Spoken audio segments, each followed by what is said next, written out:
공기마저도 값비싼 소독약과 은은한 플로럴 향이 뒤섞여 멸균된 부유함을 풍기는 곳. 강남 최고급 산후조리원 VVIP 스위트룸의 통유리창 너머로 서울의 스카이라인이 차갑게 빛나고 있었다. 그 인공적인 낙원 한가운데 한서연은 갓 태어난 아기가 누워있는 투명한 아크릴 요람을 말없이 내려다보고 있었다. 아이는 작고 붉고 무력했다. 세상의 모든 아기들이 그러하듯. 하지만 서연의 눈에는 아이의 매 순간의 숨결이 거대한 계획의 첫 박동처럼 느껴졌다. 그녀의 눈빛은 갓 출산한 산모에게서 흔히 보이는 감격이나 모성애의 황홀경과는 거리가 멀었다. 그 대신 잘 벼려진 칼날처럼 서늘하고 깊이를 알 수 없는 결의가 담겨 있었다. 방문이 소리 없이 열리고 화려하지만 기품 있는 샤넬 투피스 차림의 윤여사, 즉 서연의 시어머니이자 유진그룹 강 회장의 아내가 들어섰다. 그녀의 얼굴에는 만족스러운 미소가 걸려 있었지만 그 미소는 방 안의 값비싼 가구들처럼 세심하게 계산된 것이었다. 아가, 우리 아가 컨디션은 좀 어떻니? 윤 여사는 서연에게 묻고 있었지만 그녀의 시선은 오직 요람 속의 손자에게 고정되어 있었다. 유진그룹의 유일한 후계자, 그녀의 인생과 강씨 가문의 영속성을 보증하는 가장 중요한 결과물이었다. 괜찮아요, 어머님. 서연은 무미건조하게 대답했다. 그녀의 목소리는 갓 출산한 산모라고는 믿기지 않을 만큼 차분하고 맑았다. 그 목소리에는 어떠한 감정의 동요도 실려 있지 않아 오히려 듣는 사람을 불안하게 만드는 힘이 있었다. 그래야지. 내 몸이 보통 몸이 아니잖니. 우리 유진의 대를 이을 귀한 왕자님을 낳은 몸인데 필요한 건 뭐든 말하렴. 이 어미가 하늘의 별이라도 따다 줄 테니. 왕자님. 유진의 대. 윤 여사가 내뱉는 단어들은 하나같이 소유욕과 계급의식으로 번들거렸다. 서연은 속으로 비웃었다. 지난 2년간 이 집안에서 그녀는 이름 대신 작은 사모님 혹은 아이를 낳을 사람으로 불렸다. 그녀의 존재 가치는 오직 이 아이를 잉태하고 출산하는 것에 맞춰져 있었다. 그리고 그들은 서연이 고아 출신에 가진 것 없는 여자라는 이유로 이 거대한 부와 명예 앞에서 순종적인 인형이 되어줄 것이라 믿어 의심치 않았다. 아니요, 부족한 것 없이 다 좋습니다. 서연은 정중하지만 단호하게 선을 그었다. 그녀의 그런 태도가 윤 여사의 심기를 미묘하게 거슬렀다. 윤 여사는 잠시 서연을 뜯어보듯 쳐다봤다. 출산 후에도 흐트러짐 없는 얼굴, 부기는커녕 오히려 턱선이 더 날카로워진 듯한 모습, 그리고 무엇보다도 저 깊이를 알 수 없는 눈빛, 무언가 달라져 있었다. 이전에 순종적인 미소 뒤에 숨겨져 있던 날카로운 무언가가 이제는 굳이 숨기려 하지 않는 듯했다. 하긴 이만한 시설에 부족한 게 있다면 그게 더 이상한 일이겠지. 다 내 남편. 우리 태준이가 너와 우리 손주를 위해 특별히 신경 쓴 거란다. 넌 정말 복받은 아이야. 그러니 항상 감사하는 마음으로 살아야 한다. 윤 여사는 은근한 압박을 담아 말했다. 남편에게 감사하고 이 가문에 감사하라는 무언의 경고. 서연은 대답 대신 희미하게 미소만 지었다. 그 미소의 의미를 윤 여사는 알아채지 못했다. 윤 여사가 비서의 부축을 받으며 만족스러운 얼굴로 방을 나서자 서연은 방 안에 다시 내려앉은 정적을 잠시 음미했다. 창밖의 도시는 거대한 욕망의 집합체처럼 보였다. 그리고 그 정점에 그녀의 남편 강태준과 유진그룹이 있었다.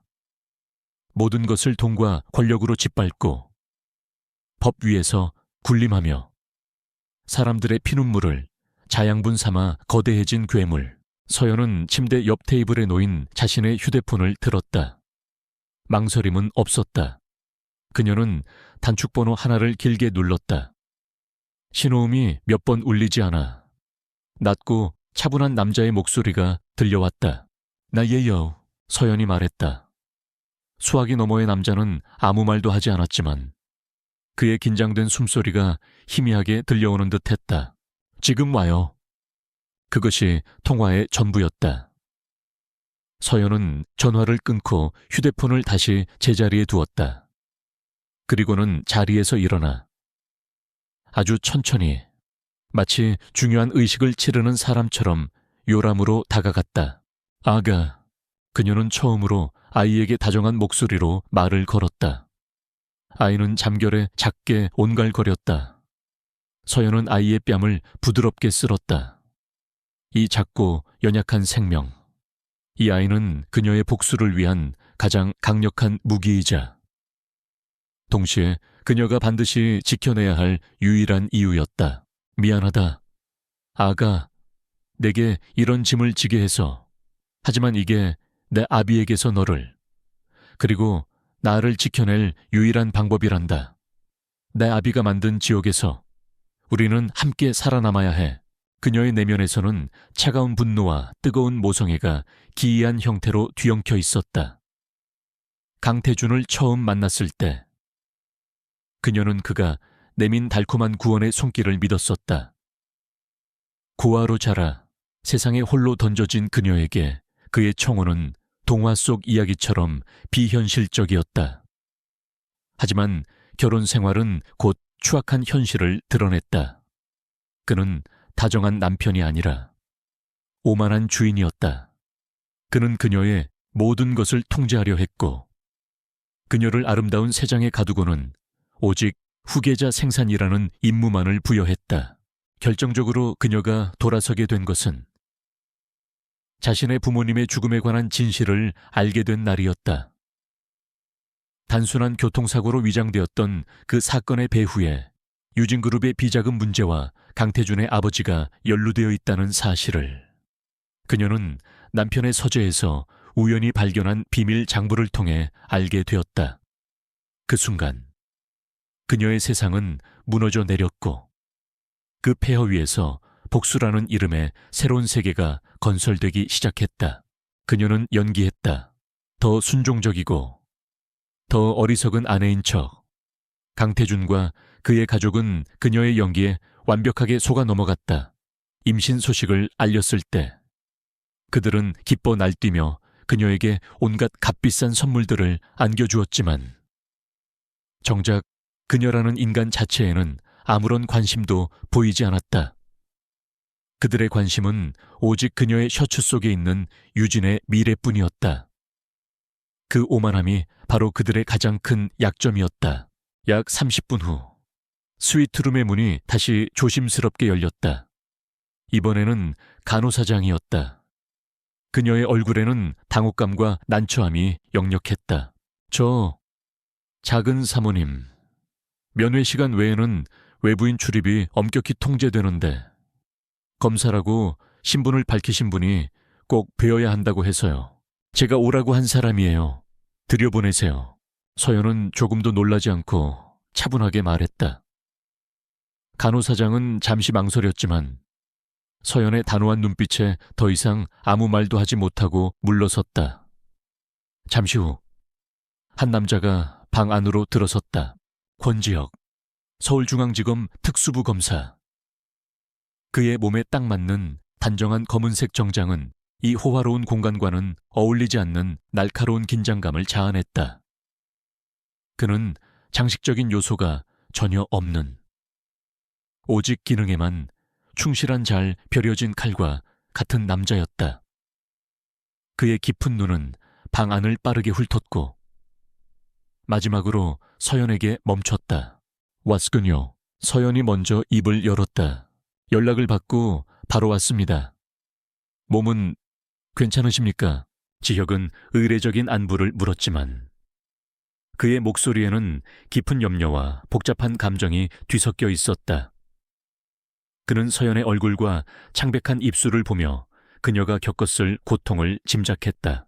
내 몸이 중요한 게 아니에요. 서연은 그의 걱정을 잘라냈다. 그리고는 요람으로 다가가 아주 조심스러운 동작으로 잠들어 있는 아기를 안아 올렸다. 작고 따뜻한 생명의 무게가 그녀의 팔에 고스란히 전해졌다. 그녀는 지혁에게로 천천히 걸어갔다. 방 안에는 무거운 침묵이 흘렀다. 오직 아기의 색색거리는 숨소리만이 그 침묵을 가늘게 가르고 있었다. 지혁은 움직이지 않고 서서 자신에게 다가오는 서연과 그녀의 품에 안긴 아기를 바라보았다. 그의 표정은 얼음처럼 굳어 있었다. 이 순간이 무엇을 의미하는지, 앞으로 어떤 폭풍을 몰고 올 것인지 그는 누구보다 잘 알고 있었다. 이것은 계획의 시작이자 돌아올 수 없는 강을 건너는 신호탄이었다. 서연은 그의 바로 앞에 섰다. 그리고는 마치 세상에서 가장 귀한 보물을 보여주듯 아기를 감싼 포대기를 살짝 젖혀 얼굴을 보여주었다. 아이는 강태준을 놀랍도록 닮아 있었다. 그 오만하고 날카로운 눈매, 굳게 담은 입술의 선까지도. 그것은 누구도 부정할 수 없는 강씨 가문의 핏줄이라는 낙인이었다. 와요, 권 검사님. 서연의 목소리는 속삭임처럼 작았지만 그 안에는 강철 같은 의지가 담겨 있었다. 이 아이예요. 우리가 모든 것을 되돌려 놓기 위해 필요한 마지막 열쇠. 지혁의 눈동자가 세차게 흔들렸다. 그는 아기에게서 시선을 떼고 서연을 바라보았다. 그녀의 눈은 그에게 모든 것을 말하고 있었다. 두려워하지 말라고, 약해지지 말라고, 우리가 함께 계획했던 모든 것들이 이제 막 시작되었을 뿐이라고. 바로 그 순간 서연은 알고 있었다. 이 장면을 복도 끝 CCTV가 녹화하고 있을 것이며 이 사실은 5분 안에 강태준의 귀에 들어갈 것이라는 것을. 남편이 자신의 아내와 아이가 있는 신성한 공간에, 그것도 자신을 집요하게 노리는 검사를 불러들여 갓 태어난 핏덩이를 보여주었다는 이 사실이 강태준의 자존심과 오만함을 어떻게 무참히 짓밟아 버릴지를. 이것은 단순한 도발이 아니었다. 완벽하게 계산된 전쟁 선포였다. 서연은 자신의 가장 약한 순간, 가장 보호받아야 할 장소를 스스로 전장으로 만들었다. 그리고 자신의 아이를 그 전쟁의 선봉에 세웠다. 창밖으로 해가 기울고 있었다. 서울의 화려한 야경이 하나둘씩 불을 밝히기 시작했다. 거대한 도시의 불빛 아래 한 여자의 차갑고도 뜨거운 복수가 이제 막 서막을 올리고 있었다. 권지혁은 굳게 다물었던 입을 열었다. 알겠습니다. 그의 짧은 대답은 앞으로 닥쳐올 모든 시련을 함께 감당하겠다는 굳은 맹세였다. 유진그룹 본사 70층. 강태준 부회장의 집무실은 구름 위에 떠있는 제왕의 성체와도 같았다. 바닥부터 천장까지 이어진 통유리창 너머로 서울이라는 거대한 도시가 그의 발밑에 엎드려 있었다. 그는 막 수십억 달러 규모의 해외 M&A 계약서에 서명을 마친 참이었다. 최고급 만년필의 펜촉이 종이에 닿는 소리는 그에게는 세상에서 가장 아름다운 음악이었다. 모든 것이 그의 통제에 있었고 그의 뜻대로 움직였다. 그때 책상 위에 놓인 개인 휴대폰이 짧게 진동했다. 발신자는 산후조리원에 배치해둔 보안팀장이었다. 강태준은 약간의 귀찮음이 섞인 표정으로 전화를 받았다. 아내의 출산은 그에게 있어서는 가문의 의무를 다한 것일 뿐. 그 이상의 감흥은 없었다. 그저 유진의 후계자가 태어났다는 사실만이 중요했다. 무슨 일이야? 그의 목소리는 명령에 익숙한 자 특유의 건조함과 오만함이 배어 있었다. 부회장님, 보고 드릴 말씀이 있습니다. 수화기 너머의 목소리는 극도로 긴장해 있었다. 용건만 간단히 해. 한서연 사모님께서 외부인을 스위트룸으로 부르셨습니다. 강태준의 미간이 미세하게 좁혀졌다. 면회 시간도 아닐 뿐더러 자신의 허락 없이는 그 누구도 아내와 아이에게 접근할 수 없도록 조치해둔 터였다. 누구지? 서울중앙지검 특수부 소속 권지혁 검사입니다. 순간 집무실의 공기가 얼어붙었다. 강태준의 손에 들려있던 만년필 캡에서 딱 하는 날카로운 소리가 났다. 권지혁. 그 이름은 강태준의 심기를 건드리는 가장 효과적인 단어 중 하나였다. 몇 달째 유진그룹의 주변을 끈질기게 파고들며 사사건건 발목을 잡던 성가신 하이에나. 그런데 그 하이에나가 왜 감히 자신의 아내가 있는 곳에 나타났단 말인가. 현재 사모님께서 아이를 안고 권지혁 검사와 대면하고 있는 것으로 보입니다. CCTV 영상으로 확인했습니다. 강태준의 입에서 나온 것은 질문이 아니라 맹수가 내지르는 것 같은 포효였다. 그의 머릿속에서 이성적인 사고 회로가 끊어지는 소리가 났다. 질투, 그런 저급한 감정이 아니었다. 이것은 자신의 소유물에 대한 명백한 침범이자 자신의 권위에 대한 정면 도전이었다.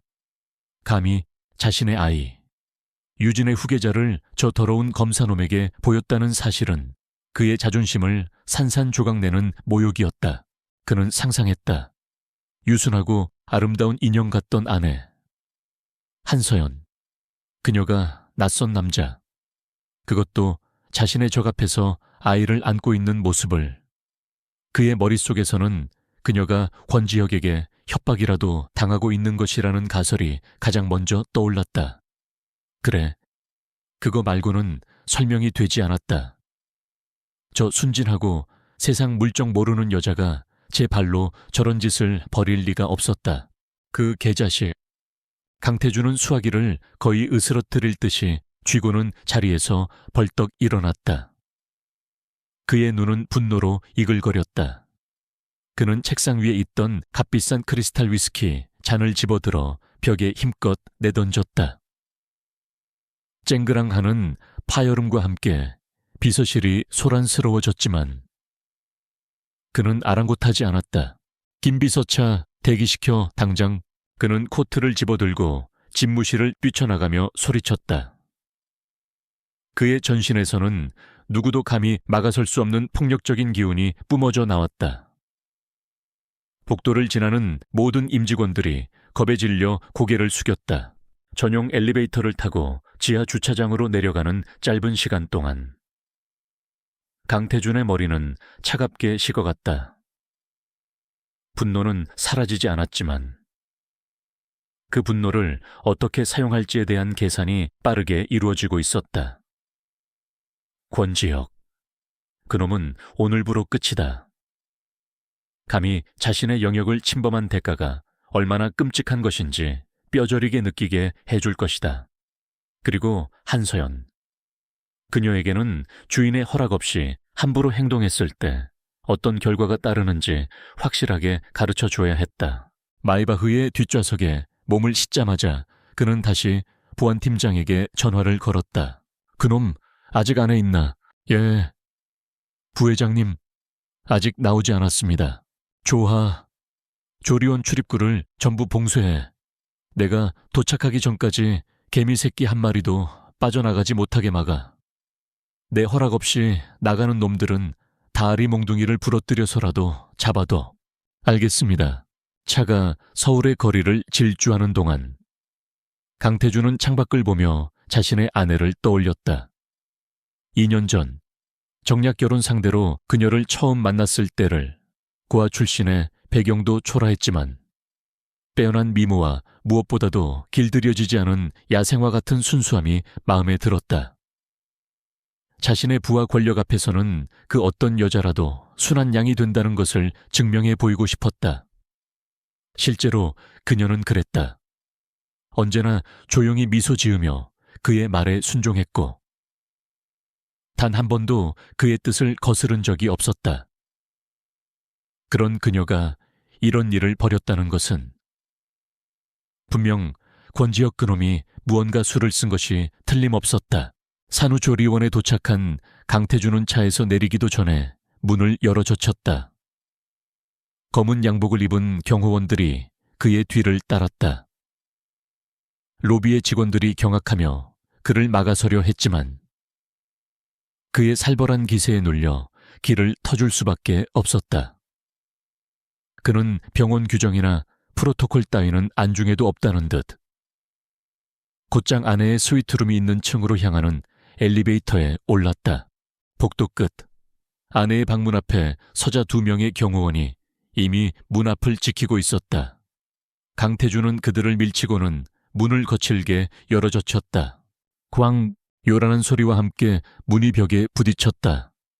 방 안에 3사람의 시선이 일제히 그에게로 향했다. 그리고 그는 보았다. 자신의 보안팀장이 보고한 그대로의 광경을. 그의 아내 한서연이 자신의 아들을 품에 안고 있었고 그 앞에는 그의 적 권지혁이 굳건히 서 있었다. 방 안의 공기는 폭풍전야처럼 고요하고 팽팽했다. 네가 감히 어디라고 발을 들여. 강태준의 첫 번째 분노는 권지혁을 향했다. 그의 목소리는 방 안의 모든 것을 부셔버릴 듯한 폭력성을 담고 있었다. 권지혁은 조금도 물러서지 않았다. 그는 오히려 강태준을 똑바로 마주보며 차분하게 말했다. 강태준 씨, 여긴 산모와 신생아가 있는 곳입니다. 조용히 하시죠. 닥쳐, 내 놈이 여길 어디라고 기어들어와. 당장 꺼지지 않으면 내 놈 검사 옷을 여기서 찢어버릴 줄 알아. 강태준은 금방이라도 달려들듯이 권지혁을 노려보았다. 하지만 그의 다음 시선은 아내에게로 향했다. 그는 경멸과 실망이 뒤섞인 눈으로 서연을 쏘아보며 명령했다. 한서연, 이게 다 무슨 짓이야. 이놈이 협박이라도 한 거야. 당장 나에게 와서 사실대로 말해. 그는 당연히 서연이 겁에 질려 울먹이며 자신에게 달려와 안길 것이라 예상했다. 그리고 이 모든 것은 권지혁의 계략이었다고 말할 것이라 믿었다. 하지만 서연의 반응은 그의 예상을 완전히 빗나갔다. 그녀는 조금도 동요하지 않았다. 오히려 그녀는 품에 안은 아이를 더욱 단단히 끌어안으며 강태준을 향해 그가 단 한 번도 본 적 없는 차가운 눈빛을 보냈다. 설명해야 할 사람은 제가 아니라 당신 같은데요. 강태준 씨, 강태준 씨. 그 호칭이 강태준의 귀에 비수처럼 꽂혔다. 지난 2년간 그녀는 단 한 번도 그를 그렇게 부른 적이 없었다. 언제나 여보 혹은 태준 씨였다. 그 딱딱하고 거리감 느껴지는 호칭은 그들 사이에 넘을 수 없는 강이 생겼음을 알리는 선언과도 같았다. 네오 지금 뭐라고 했어? 강태준은 순간 자신이 잘못 들었다고 생각했다. 서연은 그의 당혹스러운 얼굴을 똑바로 마주하며 다시 한번 더욱 또렷하게 말했다.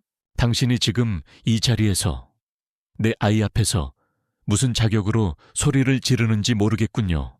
네 아이 그 아이는 내 아이이기도 해. 유진의 핏줄이라고. 강태준은 이성을 잃고 소리치며 서연에게 다가가 아이를 빼앗으려 했다. 그 순간 권지혁이 그의 앞을 막아섰다. 그의 움직임은 빠르고 단호했다. 강태준 씨, 산모에 대한 위협은 현행범으로 체포될 수 있는 사안입니다. 이기한 비켜. 강태준이 권지혁의 멱살을 잡으려 했지만 권지혁은 그의 손목을 가볍게 잡아채 비틀었다.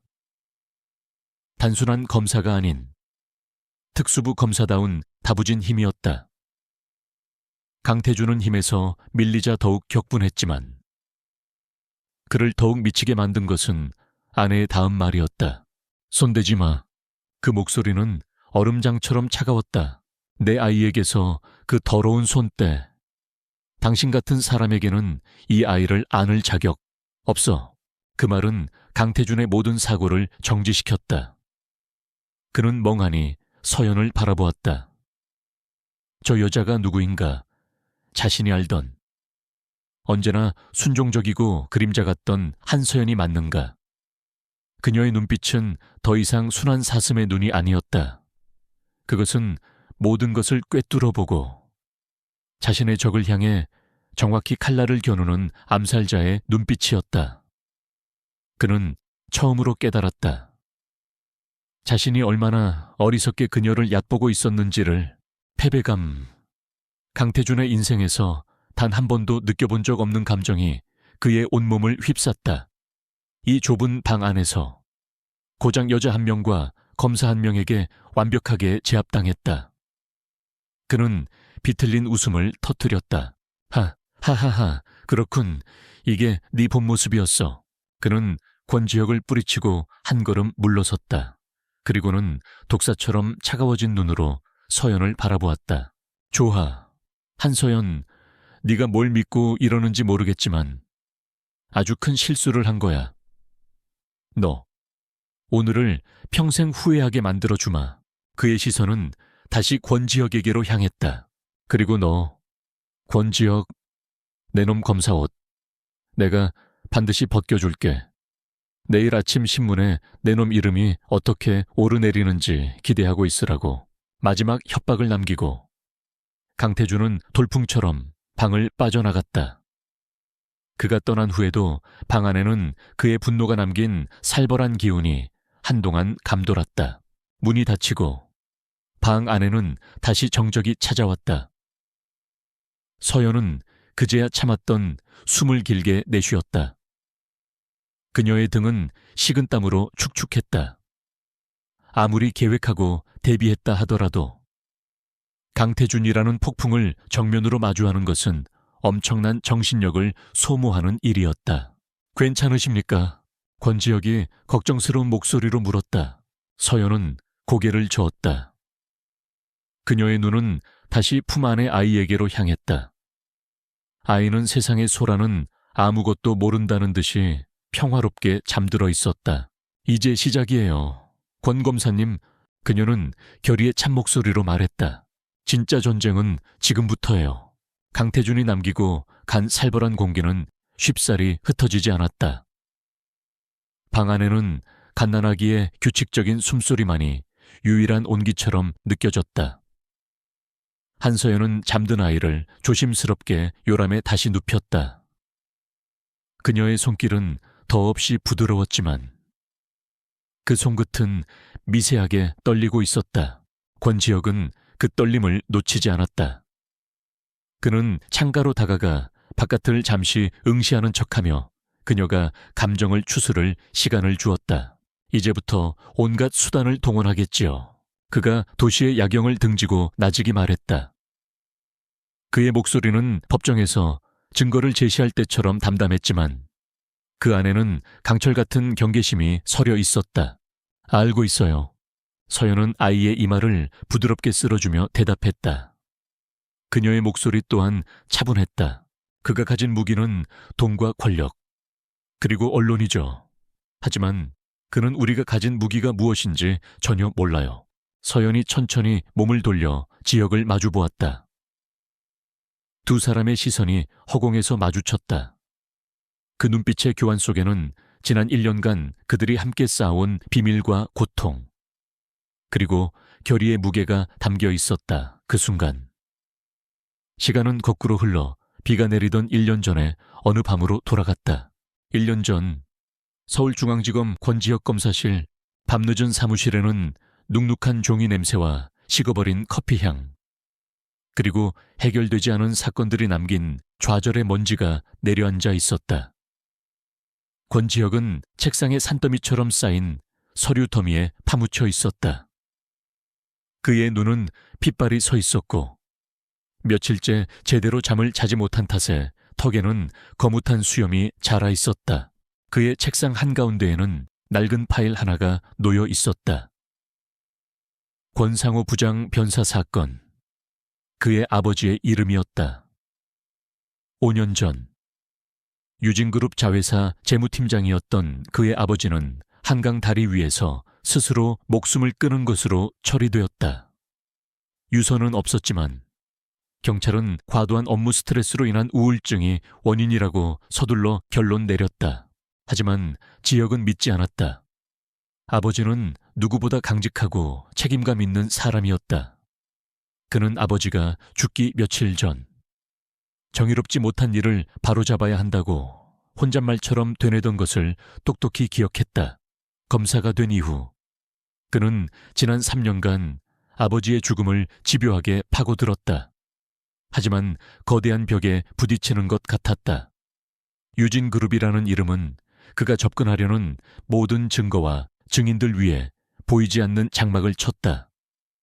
관련자들은 모두 입을 다물거나 해외로 떠났고 자료들은 mysteriously 사라졌다. 그날도 그는 또 하나의 벽 앞에서 절망하고 있었다. 그때 사무실 문틈으로 누런 서류 봉투 하나가 쓱 밀어져 들어왔다. 발신인도, 우표도 없는 깨끗한 봉투였다. 지혁은 의아하게 생각하며 봉투를 집어들었다. 안에는 낡은 사물함 열쇠 하나와 도서관 대출카드처럼 생긴 종이 쪽지 하나가 들어있었다. 쪽지에는 이렇게 적혀 있었다. 정독도서관 인문학 자료실 3층 813.6-K47 내일 2200 누군가의 장난일 수도 혹은 함정일 수도 있었다. 하지만 지혁의 직감은 이것이 그냥 지나칠 일이 아니라고 말하고 있었다. 그의 꽉 막힌 수사에 누군가 던져준 유일한 실마리일지도 모른다는 희망이 절망을 밀어냈다. 다음 날 밤 10시. 폐관 시간을 앞둔 정독도서관은 고요했다. 지혁은 약속된 장소인 3층 인문학 자료실로 향했다. 낡은 책들이 뿜어내는 특유의 냄새가 코를 찔렀다. 그는 쿼트 813.6-K47 이라는 분류 번호가 붙은 서가로 다가갔다. 그곳에는 낯선 시인의 시집이 꽂혀 있었다. 그는 조심스럽게 책을 꺼내 들었다. 책은 예상보다 가벼웠다. 책장을 넘기자 책의 가운데가 파여 있고 그 안에 작은 USB 드라이브 하나가 들어 있었다. 지혁이 USB를 손에 쥔 순간 등 뒤에서 나직한 목소리가 들려왔다. 찾으셨군요. 그는 쏘스라치게 놀라며 돌아보았다. 서가 끝, 희미한 불빛이 만들어낸 그림자 속에 한 여자가 서 있었다. 트렌치코트에 얼굴의 반을 가리는 스카프를 두르고 있었지만 지혁은 그녀가 누구인지 단번에 알아보았다. 재계 뉴스와 사격의 가심란에서 몇 번인가 보았던 얼굴. 강태준의 아내 한서연이었다. 지혁의 온몸에 경계심이 팽팽하게 당겨졌다. 함정이다.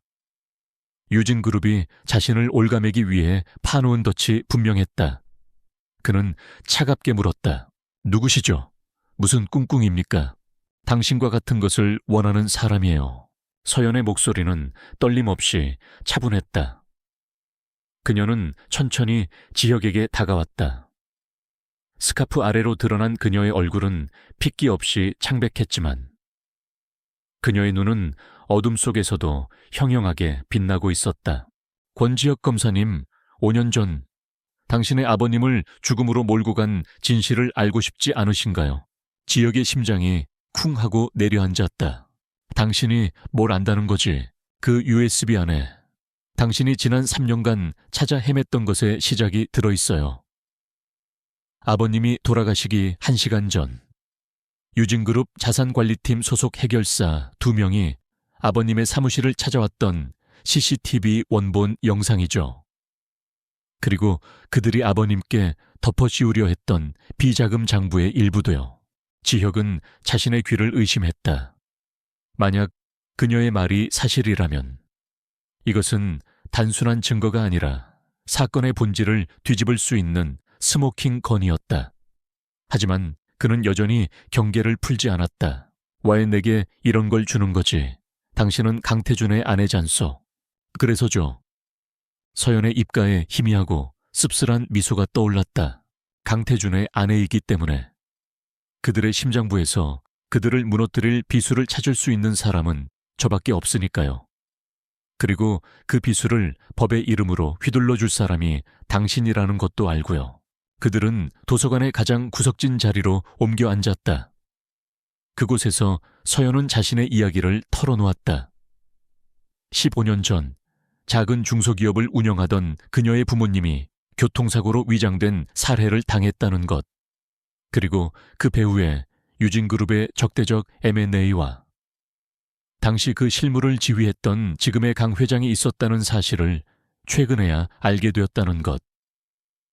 강태준과의 결혼은 처음에는 복수를 위한 계획이 아니었다. 하지만 결혼 후 남편의 서재에서 우연히 발견한 이중 장부를 통해 그녀는 자신의 부모님과 지역의 아버지가 같은 비자금의 흐름 속에서 희생되었다는 끔찍한 진실을 마주하게 되었다. 그들은 괴물이에요. 권 검사님, 사람의 목숨을 숫자로밖에 여기지 않죠. 법은 언제나 그들의 편이었고요. 그래서 저는 법이 아니라 그들 자신의 심장을 찌를 칼을 찾기로 했어요. 그녀의 목소리는 차분했지만 그 안에는 용암 같은 분노가 들끓고 있었다. 지혁은 더 이상 그녀를 의심하지 않았다. 그녀의 눈에서 자신과 같은 모든 것을 잃은 자의 고통과 복수심을 보았기 때문이다.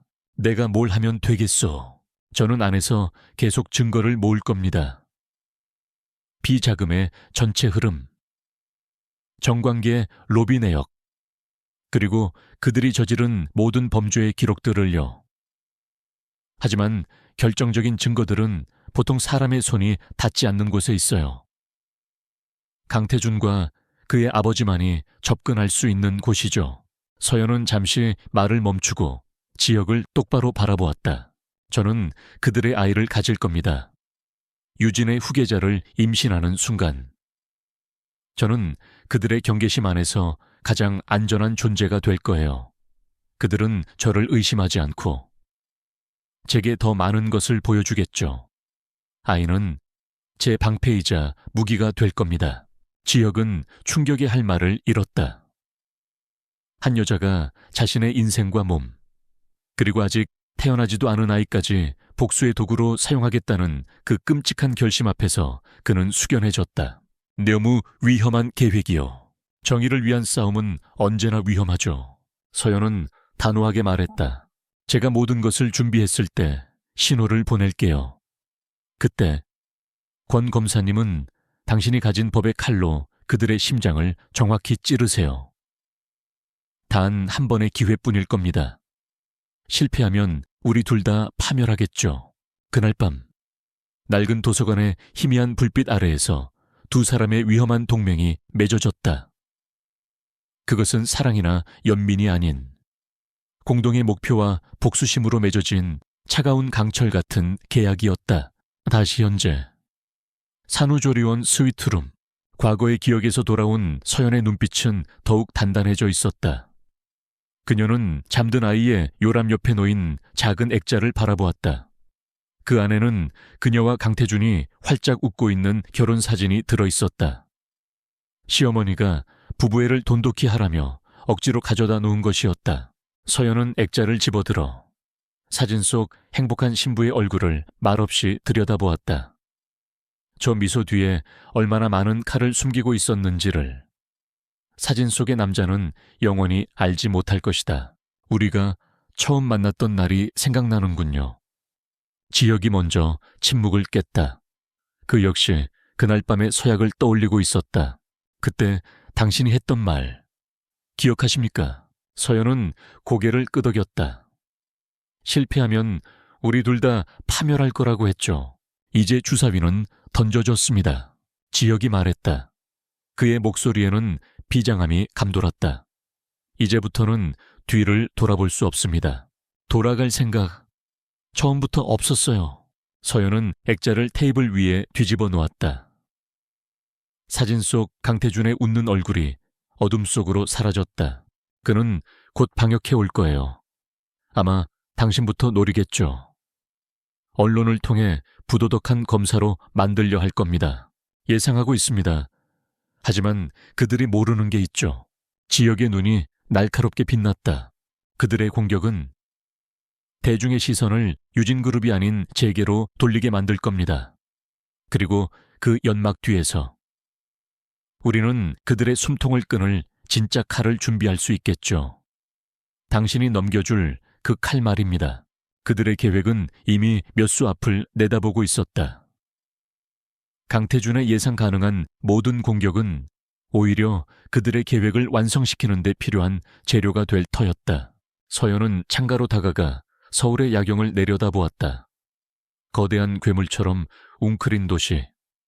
저 도시의 가장 높은 곳에서 모든 것을 비웃고 있을 강태준을 향해 그녀는 보이지 않는 선전포고를 날렸다.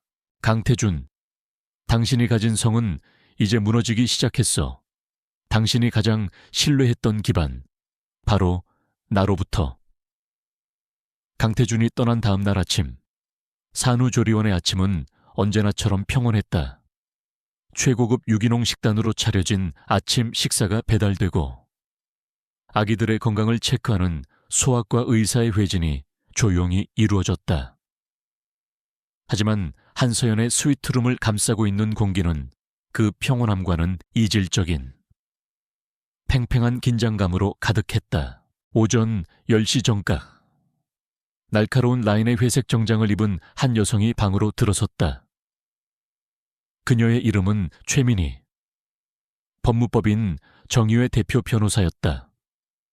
재계에서는 독사라는 별명으로 더 유명한 그녀는 대기업을 상대로 한 소송에서 단 한 번도 패소한 적이 없는 입지전적인 인물이었다. 특히 힘없는 약자의 편에 서서 거대 권력의 위선을 물어뜯는 그녀의 집요함은 타의 추종을 불허했다. 서류는 준비됐습니다. 한서연 씨, 최민희 변호사는 인사도 없이 곧장 본론으로 들어갔다. 그녀는 서류 가방에서 두툼한 서류 뭉치들을 꺼내 테이블 위에 펼쳐놓았다.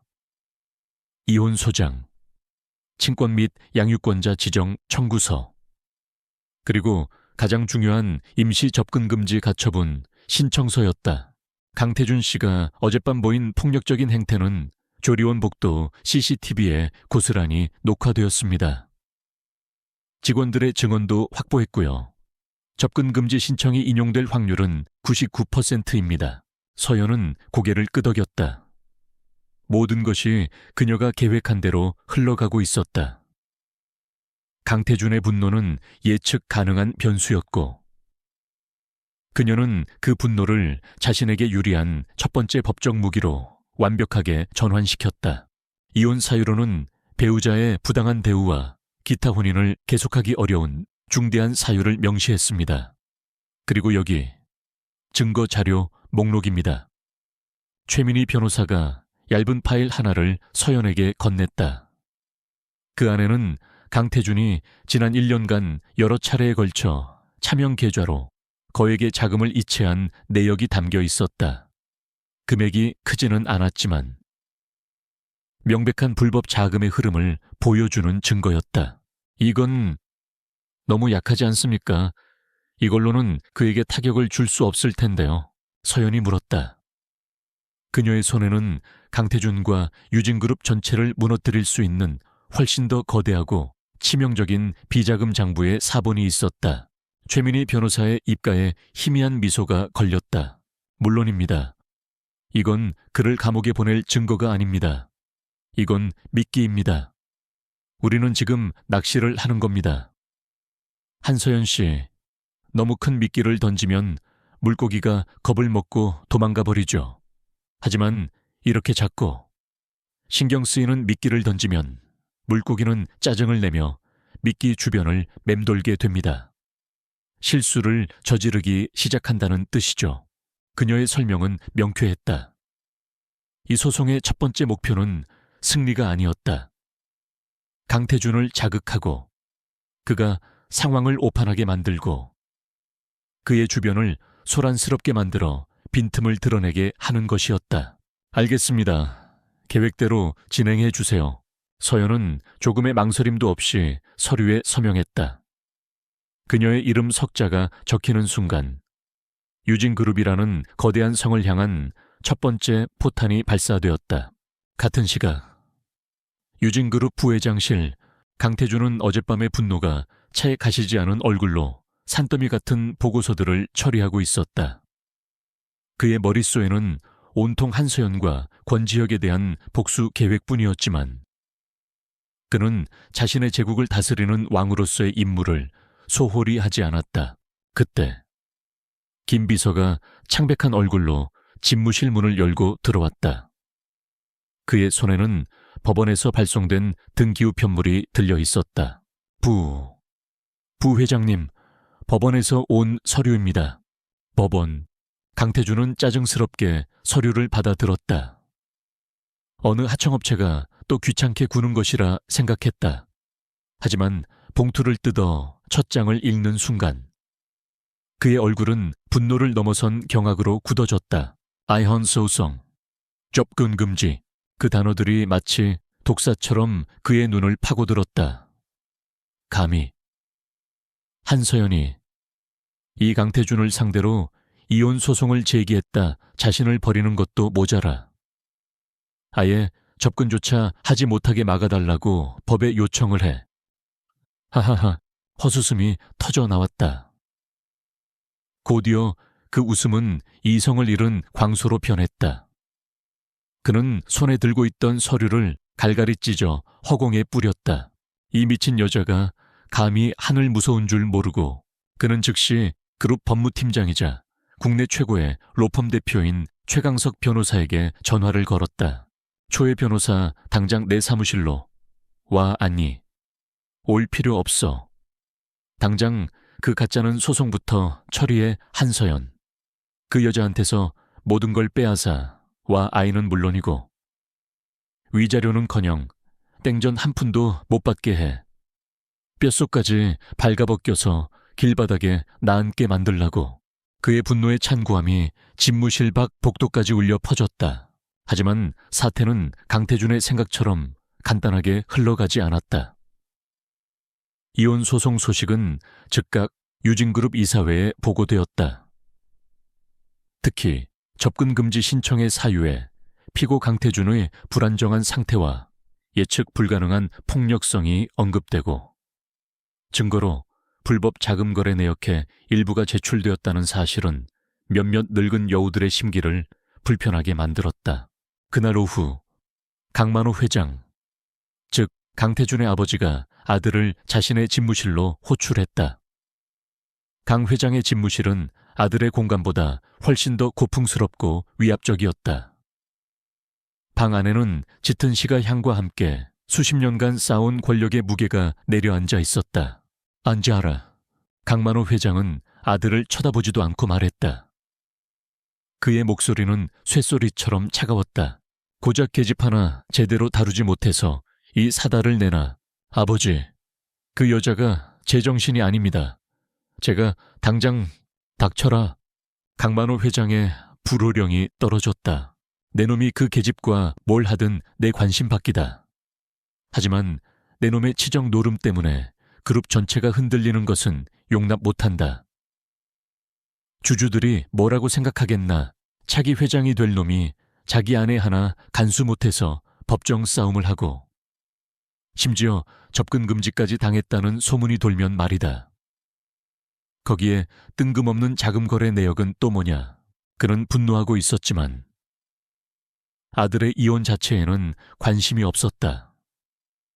그의 유일한 관심사는 이 스캔들이 그룹의 주가와 자신의 명성에 미칠 영향뿐이었다. 빠른 시일 내에 조용히 처리해라. 언론에 새어나가기 전에. 돈이 얼마가 들든 상관없으니 그 계집의 입을 막고 아이만 데려와. 그게 네가 할 일이다.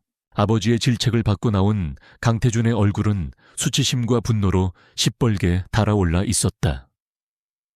그는 자신의 모든 힘을 동원해 한서연을 짓밟아 버리겠다고 다시 한번 다짐했다. 하지만 그날 저녁 최강석 변호사에게서 온 보고는 그의 결심에 찬물을 끼얹었다. 부회장님, 이건 단순한 감정 싸움이 아닙니다. 최 변호사의 목소리는 이례적으로 심각했다. 상대 변호인은 법무법인 정의의 최민희 변호사입니다. 독사라고 불리는 여자죠. 소장과 신청서는 법리적으로 흠잡을 데가 없습니다. 특히 저들이 제출한 증거, 산후조리원 CCTV 영상과 직원들의 진술서가 매우 구체적입니다. 접근 금지 신청이 인용될 가능성이 매우 높습니다. 그게 무슨 말이야? 대한민국 최고의 로펌이 고작 접근 금지 하나 못 막는다는 소린가? 상대가 너무나도 영리하게 판을 짰습니다. 제출된 금융거래 내역은 그 자체로는 큰 의미가 없지만 추가 증거가 더 있다는 강력한 암시를 줍니다. 마치 빙산의 일각처럼요. 판사에게 강태준 부회장은 현재 무언가 큰 것을 숨기고 있으며 이로 인해 극도로 불안정한 상태라는 인상을 심어주기에 충분합니다. 이 상황에서 산모와 신생아의 보호를 외면할 판사는 없을 겁니다. 강태준은 전화기를 든 채 그 자리에 얼어붙었다. 분노가 가라앉자 차가운 불안감이 등줄기를 타고 기어 올라왔다. 최민희 변호사, 한서연이 그런 거물 변호사를 어떻게 알았지 아니.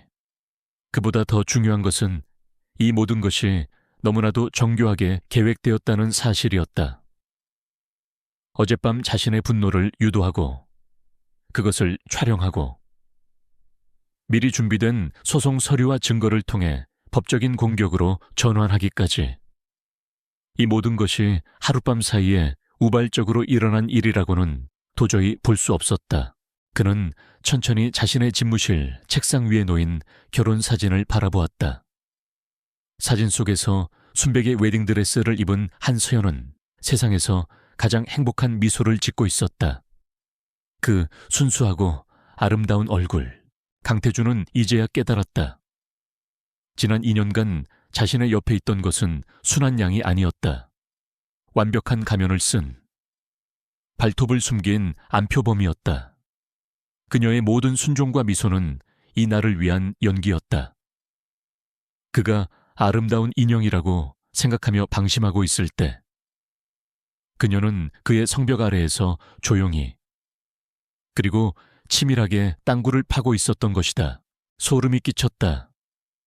태어나서 처음 느껴보는 종류의 공포였다. 전쟁은 이미 시작되었고 자신은 적이 누구인지도 모른 채 첫 번째 전투에서 완벽하게 패배했다. 법원의 결정은 신속하고 단호했다. 강태준의 예측과 달리 서울가정법원은 한서연이 신청한 임시 접근금지 가처분 신청을 이례적으로 빠르게 인용했다. 결정문은 강태준의 비서실을 통해 그의 책상 위로 배달되었다. 채권자 한서연과 사건 본인 자녀의 주거지 및 산후조리원 방향 100m 이내 접근을 금하며 모든 형태의 통신수단을 통한 연락을 금한다. 강태준은 얇은 종이 한 장에 불과한 그 서류를 노려보았다. 이것은 단순한 법적 명령이 아니었다. 대한민국 재계의 황태자인 자신에게 내려진 공개적인 모욕이자 사회적 낙인이었다. 아내와 자식에게 접근조차 할 수 없는 폭력적인 남편이라는 주홍글씨. 한서연이 던진 첫 번째 돌멩이는 그의 완벽한 그림에 지워지지 않는 얼룩을 남겼다. 그는 결정문을 주먹으로 구겨 쓰레기통에 던져버렸다. 이성을 되찾은 그는 자신이 익숙한 방식으로 방역을 개시하기로 결심했다. 법이 그녀의 편이라면 그는 법보다 더 강력한 무기, 즉 여론을 자신의 편으로 만들 생각이었다. 그날 밤 강태준은 청담동의 한 고급 일식집 밀실에서 국내 최대 일간지 중 하나인 데일리경제의 조일환 사장과 마주 앉았다. 유진그룹의 막대한 광고비와 비공식적인 지원으로 성장한 데일리경제는 사실상 강씨 가문의 충직한 사냥개나 다름없었다. 조 사장, 그동안 내가 자네한테 공짜 밥만 먹인 건 아닐 텐데. 강태준은 차가운 사케를 단숨에 들이켜며 말했다. 그의 눈은 먹이를 노리는 뱀처럼 번뜩였다. 조일환은 그의 의도를 즉시 파악하고는 허리를 굽혔다. 물론입니다. 부회장님, 분부만 내리십시오. 권지혁 검사, 그놈을 사회적으로 매장시켜 유진그룹 며느리랑 바람나서 멀쩡한 가정을 파탄낸 파렴치한으로 만들어버리라고. 스토리는 자네 전문이잖나. 그럴싸하게 꾸며봐. 하지만 증거가 필요하지 않겠습니까? 조일환이 조심스럽게 물었다. 증거. 강태준이 비웃었다. 증거는 당신들이 만드는 거잖아. 산후조리원에 그놈 차가 들락거린 사진 몇 장이면 충분해. 나머지는 익명의 제보자, 측근의 증언 같은 걸로 양념을 치면 되고. 대중은 진실 따위엔 관심 없어. 그저 자극적인 이야기에 굶주려 있을 뿐이지. 그의 지시는 구체적이고 악랄했다. 한서연 역시 정신적으로 불안정한 상태에서 부도덕한 검사의 유혹에 넘어간 가련한 여자로 묘사하라고 덧붙였다. 그녀가 제기한 소송의 모든 진정성을 훼손하고 그녀를 비난의 대상이 아닌 동정의 대상으로 만들어 무력화시키려는 계산이었다. 다음 날 아침 데일리 경제의 한면 헤드라인은 폭탄처럼 터져나왔다. 단독 스타 검사, 재벌가 며느리와 충격적 불륜 의혹, 산후조리원 밀회 포착. 기사는 권지혁 검사의 실명과 사진을 대문짝만하게 싣고 교묘하게 편집된 사진들과 익명의 법조계 관계자의 말을 인용해 그가 자신의 지위를 이용해 한서연에게 의도적으로 접근했으며 두 사람이 부적절한 관계를 맺어왔다고 암시했다. 기사는 순식간에 모든 포털 사이트에 메인을 장식했고 여론은 들끓었다. 권지혁은 순식간에 정의의 상징에서 부도덕의 아이콘으로 추락했다. 대검찰청 감찰부는 즉시 내부 조사에 착수했고 그는 진행 중이던 모든 사건에서 잠정적으로 배제되었다. 물론 유진그룹 수사카라모, 모든 것이 강태준과 한서연이 예상했던 시나리오대로였다. 감찰부 조사실에 앉은 권지혁은 흔들림이 없었다. 그는 쏟아지는 질문에 감정적인 동요 없이 법과 원칙에 입각해 사실만을 간결하게 진술했다. 한서연 씨를 만난 것은 사실입니다. 하지만 그것은 공무 수행의 일환이었으며 세부적인 내용은 현재 진행 중인 수사와 관련되어 있어 밝힐 수 없습니다. 이번 보도는 명백히 유진그룹 수사를 방해하려는 의도를 가진 악의적인 여론전입니다. 그의 태도는 떳떳했지만 이미 여론의 재판은 끝난 뒤였다. 강태준은 권지혁이 무력화된 것에 만족하며 두 번째 공격을 개시했다. 이번 타겟은 한서연의 모성이었다. 그의 법무팀은 이혼 소송에 대한 반소장을 제출했다. 내용은 충격적이었다. 피고 한서연은 심각한 산후 우울증과 망상 증세를 보이고 있으며 이로 인해 정상적인 양육 능력이 없는 것으로 판단됨. 아이의 복리를 위해 친권 및 양육권을 원고 강태준에게 지정해 줄 것을 강력히 요청함. 그들은 유진그룹의 자문의사이자 돈이라면 영혼이라도 팔 인간으로 소문난 정신과 의사 김 박사를 고용했다. 김 박사는 한서연을 단 한 번도 대면한 적이 없었지만 주변인들의 증언을 토대로 그녀가 과대망상과 정서적 불안정 상태에 있다는 허위 소견서를 작성했다.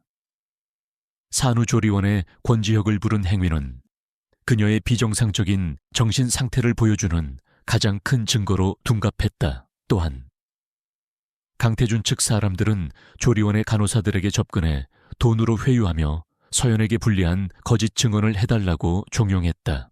강태준은 자신이 친 그물이 완벽하다고 생각했다.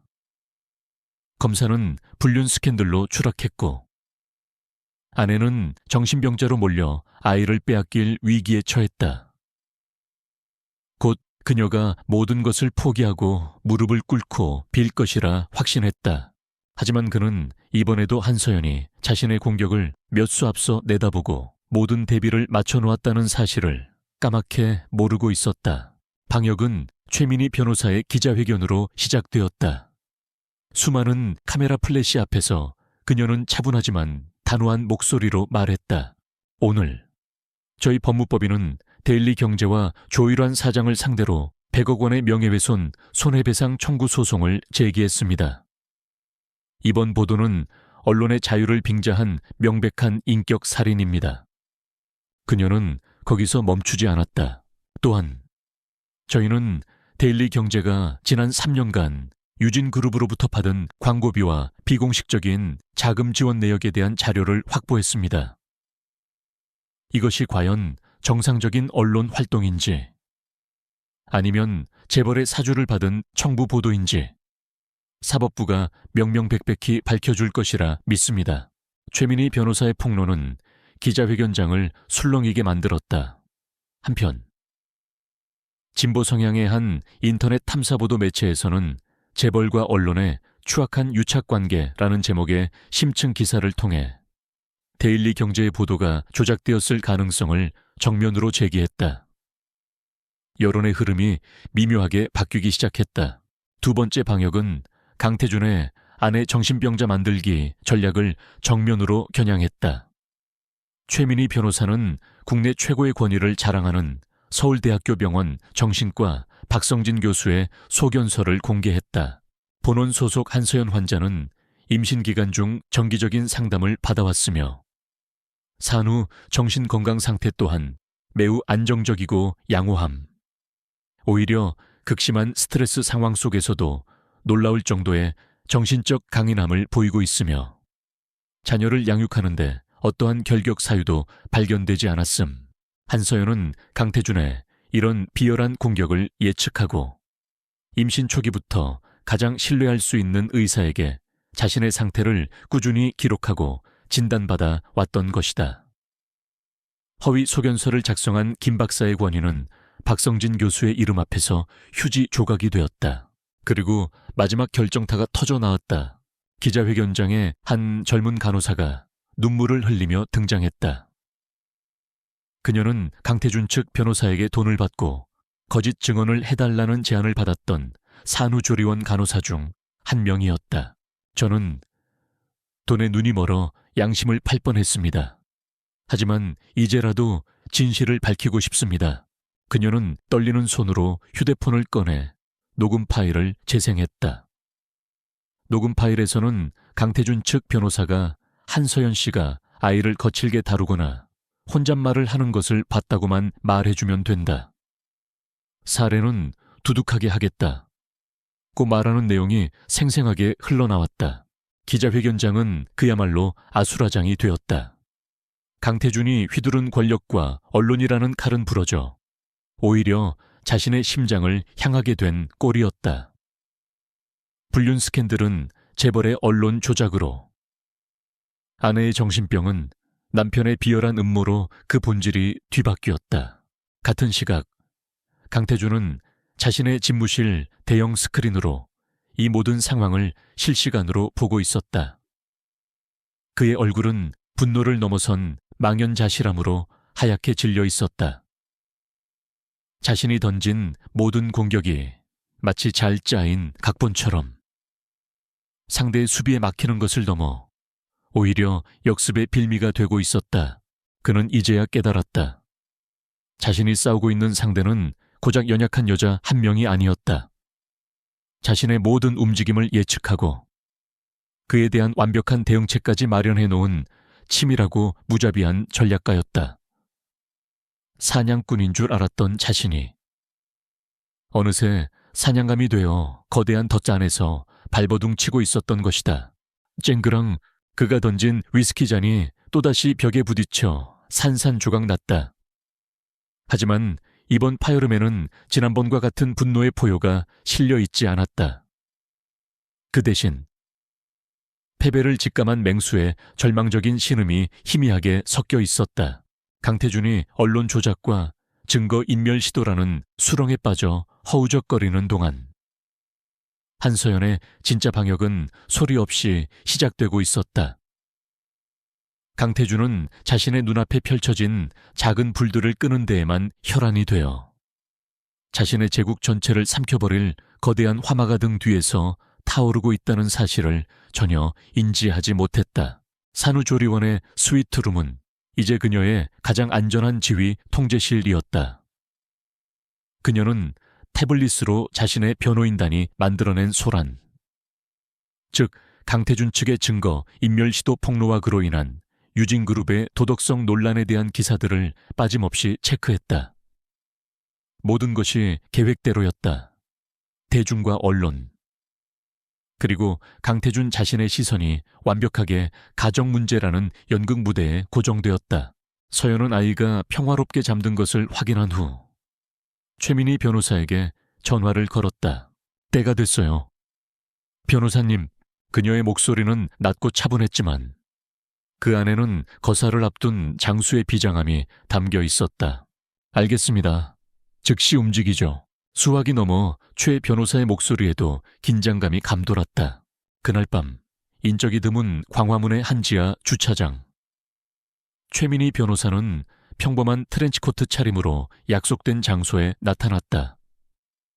잠시 후 낡은 국산차가 그녀 앞에 멈춰 섰고 차에서 내린 것은 탐사보도 전문 매체 더 워처의 김영호 기자였다. 그는 지난번 유진그룹과 데일리 경제의 유착관계를 처음으로 파헤쳐 보도했던 강직하기로 소문난 언론인이었다. 최민희 변호사는 긴 말 없이 그에게 손바닥만한 외장 하드 드라이브를 건넸다. 이 안에 모든 것이 들어있습니다. 제보자의 신원은 철저히 보호되어야 합니다. 김영호 기자는 묵직한 하드 드라이브를 받아들며 물었다. 무엇입니까? 이게 괴물의 심장입니다. 최민희는 짧게 답하고는 어둠 속으로 사라졌다. 네오워처의 작은 편집국은 그날 밤부터 전쟁터로 변했다. 김영호 기자와 그의 팀원들은 외장 하드 안에 담긴 내용물을 확인하고는 경악을 금치 못했다. 그 안에는 지난 5년간 유진그룹이 벌인 아일랜드에 설립한 유령회사 베리타스 홀딩스를 통해 조성한 수조원대 비자금의 전체 장부가 고스란히 담겨 있었다. 장부는 단순한 숫자의 나열이 아니었다. 날짜별 자금 흐름, 돈 세탁 경로, 그리고 그 돈이 흘러들어간 최종 목적지까지 상세하게 기록되어 있었다. 수십 명의 정관계 고위 인사들에게 전달된 뇌물의 내역, 그리고 3년 전 세간을 떠들썩하게 했던 유진물산과 제일건설의 합병 당시 강씨 일가에게 유리한 방향으로 합병 비율을 맞추기 위해 동원된 조직적인 주가 조작의 증거까지. 그것은 유진그룹이라는 화려한 성의 주춧돌이 얼마나 많은 사람들의 피와 눈물, 그리고 불법으로 이루어져 있는지를 보여주는 완벽한 설계도였다. 이건 나라를 뒤집을 만한 폭탄이야.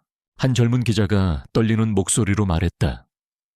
김영호 기자는 밤을 새워 자료를 검증하고 팩트를 크로스 체크하며 기사를 작성했다. 그리고 이틀 후 새벽 5시 더 워처의 홈페이지에 단독 기사가 게재되었다. 단독 유진그룹 조세피난처 통해 수조 원대 비자금 조성 및 조직적 주가 조작 정황 포착. 검찰은 대체 무엇을 했나? 기사는 온라인 세상을 강타했다.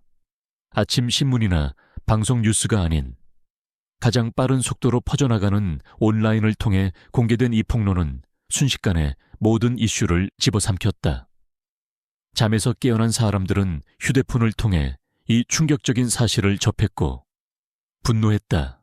오전 9시 주식시장이 개장하자마자 유진그룹 계열사들의 주가는 일제히 하한가로 곤두박질 쳤다.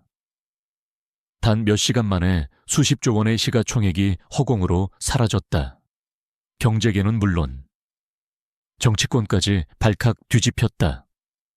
기사에 언급된 정치인들은 사실무근이라며 펄쩍 뛰었지만 여론의 분노는 사그라들지 않았다. 대검찰청은 그야말로 벌집을 쑤신 듯한 분위기였다. 권지혁 검사에 대한 감찰은 무기한 보류되었고 검찰총장은 직접 대국민 담화를 발표하며 유진그룹에 대한 대대적인 특별수사팀을 꾸리겠다고 선언했다. 더 이상 여론의 압박을 무시할 수 없는 상황이었다.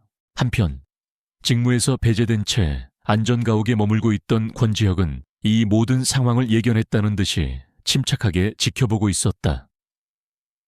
그의 앞에 놓인 노트북 화면에는 더 워처의 기사와 실시간으로 폭락하는 유진그룹의 주가 그래프가 떠 있었다. 그의 휴대폰이 진동했다. 특수팀에 합류하게 된 그의 후배 이진우 검사였다. 그들은 그날 밤 인적이 드문 한강의 다리 위에서 만났다. 선배님, 특수팀이 꾸려졌습니다. 제가 팀에 합류했습니다. 이진우 검사가 비장한 표정으로 보고했다. 권지혁은 고개를 끄덕이며 미리 준비해온 메모를 건넸다. 이건 그들의 예상 시나리오다. 분명 몇몇 임원들을 꼬리 삼아 잘라내려 할 거야. 거기에 속지 마. 핵심은 베리타스 홀딩스의 자금이 강만호 회장과 강태준의 개인 계좌로 흘러 들어간 경로를 찾는 거다. 그 자금은 유명 갤러리를 통해 고가의 미술품을 거래하는 방식으로 세탁됐어. 그 갤러리부터 압수수색해 모든 증거는 그곳에 있을 거다. 그는 공식적으로 수사에서 배제되었지만 한서연이 제공한 완벽한 지도 위에서 수사팀의 움직임을 지휘하는 그림자 속의 사령관이었다. 같은 시각 유진그룹 회장실 강만호 회장은 자신의 책상 위에 놓인 태블릿 PC를 거의 부서져라 노려보고 있었다. 그의 평생에 걸쳐 쌓아 올린 성이 뿌리부터 흔들리고 있었다. 평생 겪어보지 못한 위기감에 그의 얼굴은 흙빛이 되어 있었다. 누구냐? 대체 누가 이런 짓을? 그는 곁에 서 있는 아들 강태준의 멱살이라도 잡을 듯이 소리쳤다. 그의 손에 들려있던 값비싼 청자가 바닥에 떨어져 산산조각 났다. 강태준은 아무 말도 할 수 없었다. 그는 그제야 모든 조각들이 맞춰지는 것을 느꼈다. 이혼 소송, 권지혁 검사, 접근 금지 신청, 언론을 통해 벌어진 스캔들, 그 모든 것은 연막이었다. 이 진짜 공격, 즉 제국의 심장을 겨눈 비수를 숨기기 위한 눈속임이었던 것이다. 그의 핏속이 차갑게 식어내렸다. 이 정도의 내부 정보를 유출할 수 있는 사람, 비자금 장부의 위치와 그 암호 체계까지 알고 있는 사람, 그 사람은 유진그룹의 가장 깊숙한 곳, 자신의 심장과도 같은 곳에 있어야만 했다. 그의 머릿속에 한 사람의 얼굴이 떠올랐다. 언제나 순종적으로 미소 짓던, 자신이 완벽하게 통제하고 있다고 믿었던 아내의 얼굴. 설마 한서연이, 그의 생각이 거기에 미친 순간 집무실의 문이 거칠게 열리고 김 비서가 새파랗게 질린 얼굴로 뛰어 들어왔다. 회장님, 부회장님 검찰입니다. 서울중앙지검 특수팀에서 나왔습니다. 비서의 말이 끝나기도 전에 검은 정장을 입은 수십 명의 검찰 수사관들이 집무실 안으로 쏟아져 들어왔다. 그들의 손에는 파란색 압수수색 상자가 들려 있었다. 서울중앙지검 특수부입니다.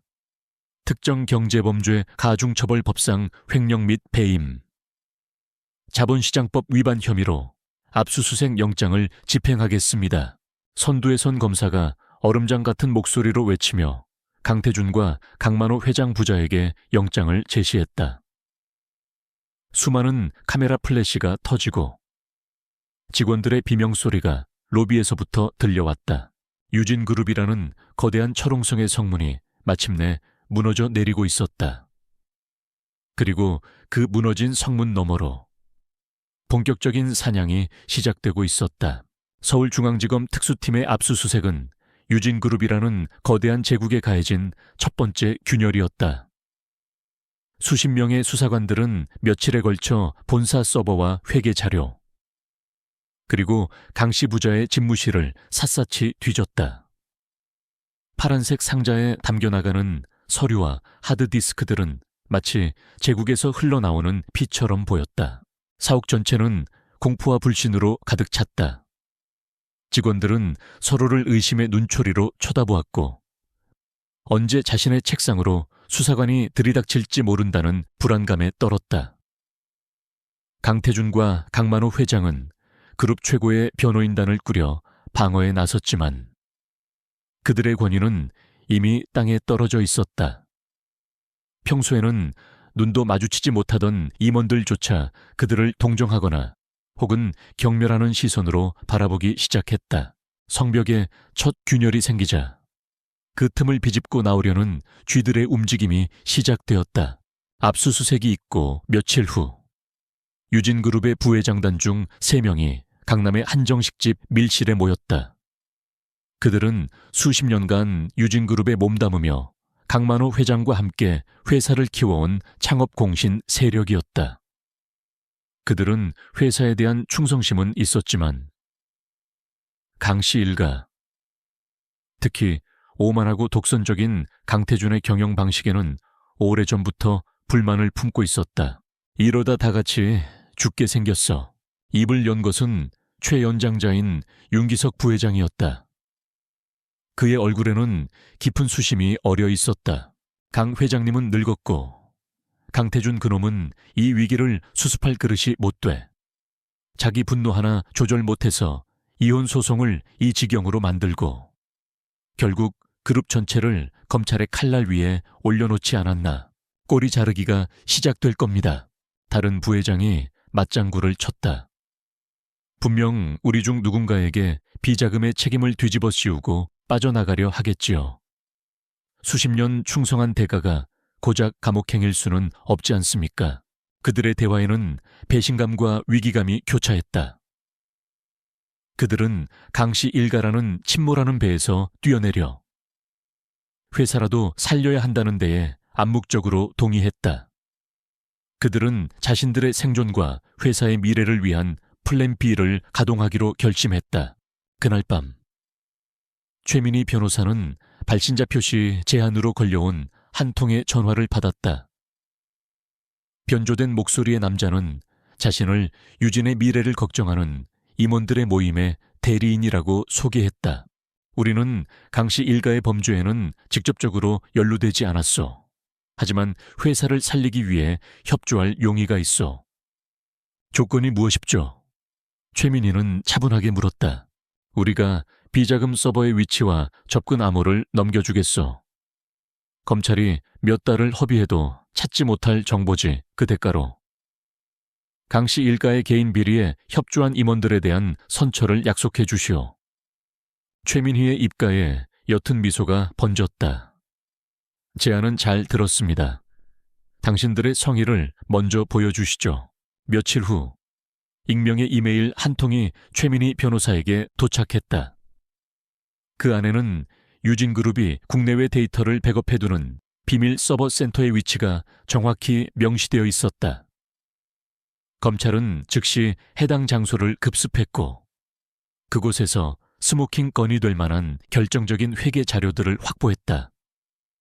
성벽의 균열은 걷잡을 수 없이 커지고 있었다. 한편 한서연이 심어놓은 또 다른 씨앗들도 싹을 틔우고 있었다. 그녀는 강씨 가문의 며느리로 사는 지난 2년간 그저 순종적인 인형처럼 행동했지만 그녀의 눈과 귀는 항상 열려 있었다. 그녀는 강씨 일가가 자신들의 고용인들을 어떻게 대하는지, 그들의 오만함 뒤에 숨겨진 약점들이 무엇인지를 면밀히 관찰했다.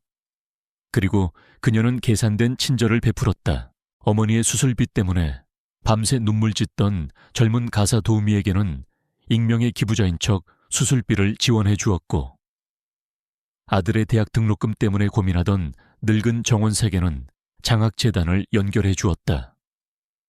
강씨 일가가 하찮게 여기고 무시했던 사람들에게 그녀는 인간적인 존중과 온정을 베풀었다. 그것은 동정심이 아니라 미래를 위한 투자였다. 그리고 그 투자는 이제 엄청난 배당금으로 돌아오고 있었다. 그녀가 예전에 건네주었던 대포폰으로 은밀한 연락들이 오기 시작했다. 사모님 회장님, 서재에 있는 북고지. 3번째 것을 시계 방향으로 3번 돌리면 벽 뒤에 비밀 금고가 있습니다. 그 안에 진짜 장부가 있을지도 모릅니다. 젊은 가사 도우미의 문자였다. 이 모든 정보는 즉시 최민희 변호사와 권지혁에게 전달되었다. 검찰의 수사는 사람들의 예상을 뛰어넘는 속도로 강씨 부자의 심장부를 향해 뻗어나가고 있었다. 그리고 마침내 가장 예상치 못한 인물이 움직이기 시작했다. 강만호 회장의 비서실장인 오영민 실장이었다. 그는 지난 30년간 강 회장의 그림자처럼 곁을 지켜온 인물이었다. 그는 강 회장의 모든 비밀을 알고 있는 살아있는 금고이자 그의 손과 발이었다. 검찰은 그를 핵심 인물로 보고 연일 소환하며 압박의 강도를 높여가고 있었다. 오 실장은 혼란스러웠다. 한편으로는 자신을 거두어주고 지금의 자리에 있게 해준 강 회장에 대한 충성심이, 다른 한편으로는 유진그룹 전체를 나락으로 떨어뜨리고 있는 강씨 부자에 대한 환멸이 그의 내면에서 충돌했다. 특히 강태준의 아나무인격인 행동은 그가 평생을 바쳐 지켜온 유진이라는 이름에 먹칠을 하고 있었다. 그는 자신이 모든 죄를 뒤집어쓰고 감옥에 갈 희생양이 될 것이라는 사실을 직감했다. 그를 결정적으로 움직이게 한 것은 아내의 말 한마디였다. 그의 아내는 얼마 전 큰 수술을 받았다. 그때 강씨 일가는 바쁘다는 핑계로 병문안은커녕 전화 한 통 없었다. 하지만 한서연은 달랐다. 그녀는 몰래 사람을 보내 국내 최고의 의사를 수소문해 주었고 그의 아내가 가장 좋아하는 과일 바구니를 익명으로 보내주었다. 그날 밤 검찰 조사를 받고 지친 몸으로 귀가한 그에게 아내가 물었다. 여보, 그분 작은 사모님께서는 잘 지내고 계신가요? 참 좋은 분이셨는데. 그 순간 오 실장의 마음속에서 무언가 무너져 내렸다. 그는 자신의 남은 인생을 범죄자들을 위해 바칠 것인가? 아니면 최소한의 인간적인 도리를 지킬 것인가를 선택해야만 했다. 그는 서랍 깊숙한 곳에 숨겨두었던 오래전 한서연이 혹시 무슨 일이 생기면 이쪽으로 연락주세요라며 건네주었던 대포폰을 꺼내 들었다. 그리고 그의 인생에서 가장 무거운 전화를 걸었다. 사모님, 접니다. 드릴 말씀이 있습니다. 며칠 후 저녁, 명동성당 저녁 미사가 진행 중인 성당 안은 경건한 성가 소리로 가득했다. 수수한 원피스에 머리 스카프를 두른 한서연은 가장 뒤쪽 구석진 자리에 앉아 기도를 드리는 척하고 있었다. 산후조리원에서 외출하는 것은 큰 위험이었지만 이 만남은 그녀가 직접 해야만 했다. 잠시 후 중년의 남자가 그녀의 옆자리에 조용히 와서 앉았다. 10년은 늙어 보이는 얼굴의 오영민 실장이었다. 그는 아무 말 없이 자신의 품속에서 낡은 가죽 커버로 된 작은 수첩을 꺼내 서연의 핸드백에 몰래 넣어주었다. 이것이 모든 것의 시작입니다. 사모님 부모님 사건에 진실이 담겨 있습니다. 회장님께서는 모든 것을 직접 기록해 두시는 버릇이 있으셨습니다. 그는 짧은 말만 남기고는 일어나서 인파 속으로 사라졌다. 다시 조리원으로 돌아온 서연은 문을 잠그고 떨리는 손으로 그 낡은 수첩을 펼쳤다. 그것은 디지털 파일이 아닌 강만호 회장이 지난 수십 년간 직접 기록해온 비밀 장부이자 일기장이었다. 그녀는 마침내 그 페이지를 찾아냈다. 15년 전 9월 15일 자신의 부모님이 돌아가신 바로 그날이었다. 한 사장건 처리 완료. 예상보다 비용 과다. 하지만 유진의 미래를 위한 투자로 생각할 것. 그 아래에는 당시 M&A를 방해했던 서연의 아버지를 처리한 해결사들의 이름과 사고를 단순 교통사고로 종결시킨 경찰서장의 이름, 그리고 그들에게 흘러들어간 돈의 액수가 꼼꼼하게 적혀 있었다. 서연은 장부를 덮었다. 눈물이 흐르지 않았다. 그 대신 그녀의 가슴 속에서는 차가운 분노가 활화산처럼 타올랐다. 이것으로 마지막 퍼즐 조각이 맞춰졌다. 그녀의 복수는 이제 단순히 기업의 비리를 파헤치는 것을 넘어 자신의 부모님을 죽인 원수들에게 피의 대가를 치르게 하는 성전 샹잔이 되었다. 그녀는 잠든 아이의 가슴에 부드럽게 손을 얹었다. 이 아이를 지키기 위해서라도 그녀는 반드시 이겨야만 했다. 사냥은 끝났다. 이제 처형의 시간만이 남아 있었다. 검찰의 칼날은 예상보다 훨씬 더 빠르고 깊게 유진그룹의 심장부를 파고들었다. 내부자들의 제보와 오영민 실장이 넘긴 결정적인 증거를 확보한 특수팀은 강태준을 피의자 신분으로 공식 소환했다. 그가 서울중앙지검 포토라인에 서는 날, 대한민국은 숨을 죽였다. 수백 개의 카메라 플래시가 터지고 기자들의 질문이 폭포수처럼 쏟아졌다. 비자금 조성 혐의 인정하십니까? 주가 조작 직접 지시하셨습니까? 한서연 씨 부모님 사망 사건에 대해 한 말씀 해주시죠. 강태준은 굳게 입을 다문 채 오만한 표정을 유지하려 애썼다. 하지만 그의 눈동자는 미세하게 흔들리고 있었다. 평생을 군림해온 제왕이 이제는 범죄자로서 대중의 심판대 위에 선 것이다. 조사실의 공기는 차가웠다. 권지혁의 후배인 이진우 검사는 압박의 수위를 조절하며 그의 숨통을 조여왔다. 그는 비자금 장부의 내용을 직접적으로 언급하는 대신 그 돈으로 거래한 미술품의 이름, 돈을 받은 정치인의 해외 유학 중인 자녀 이름 등을 툭툭 던지며 강태준을 혼란에 빠뜨렸다. 강태준은 그들이 자신이 생각했던 것보다 훨씬 더 많은 것을 알고 있다는 사실에 경악했다. 이것은 단순한 기업 수사가 아니었다. 누군가가 자신의 모든 것을 속속들이 들여다보고 완벽하게 짜인 각본에 따라 자신을 파멸시키고 있었다. 그리고 그 배후에는 분명 한서연이 있었다. 밤늦게 조사를 받고 나온 강태준은 불구속 상태를 유지했지만 출국 금지 조치가 내려졌다.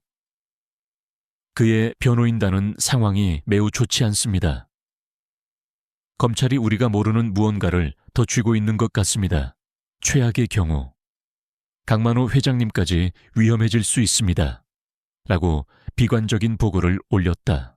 아버지마저 위험하다는 말에 강태준은 마침내 이성을 잃었다. 그의 머릿속에 남은 유일한 탈출구는 이 모든 것을 시작한 여자 한서연뿐이었다. 그녀를 만나서 협박을 하든 돈으로 매수를 하든 어떻게든 이 미친 게임을 멈춰야만 했다. 그는 최민희 변호사에게 연락해 한서연과의 독대를 요구했다.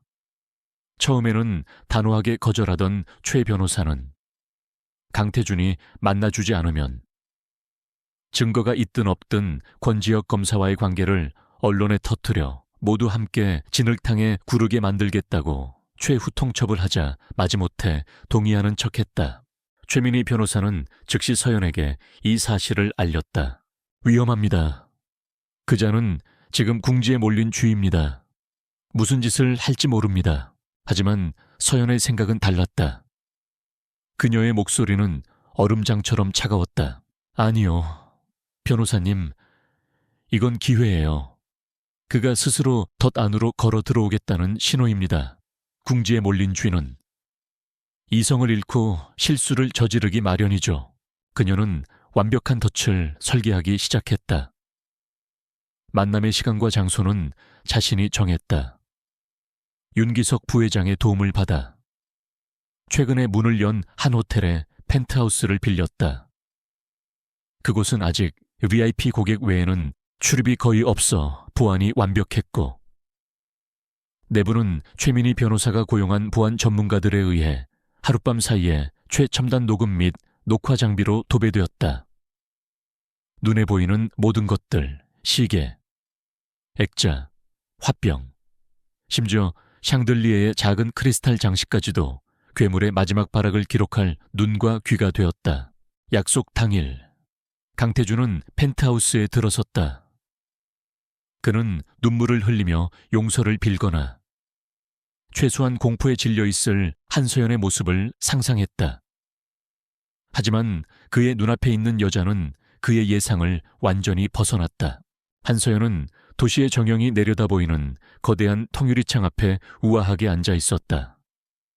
출산 후 시간이 흘러 이제는 완벽하게 예전의 몸매를 되찾은 그녀는 이전의 유순한 모습은 온데간데 없고 모든 것을 지배하는 여왕과 같은 위엄을 풍기고 있었다. 그녀의 곁에는 최고급 아기 요람 안에서 아이가 평화롭게 잠들어 있었다. 그 평화로운 광경이 강태준의 신경을 더욱 날카롭게 자극했다. 무슨 꿍꿍이야? 강태준이 먼저 입을 열었다. 그의 목소리에는 경계심이 가득했다. 당신이 만나자고 했잖아요. 원하는 게 뭔지 들어보려고요. 서연은 여유롭게 대답하며 그에게 맞은편 소파를 권했다. 강태준은 그녀의 페이스에 말려들지 않으려는 듯 곧바로 본론을 꺼냈다. 그는 수표책을 꺼내 테이블 위로 던졌다. 얼마면 돼? 원하는 액수를 적어.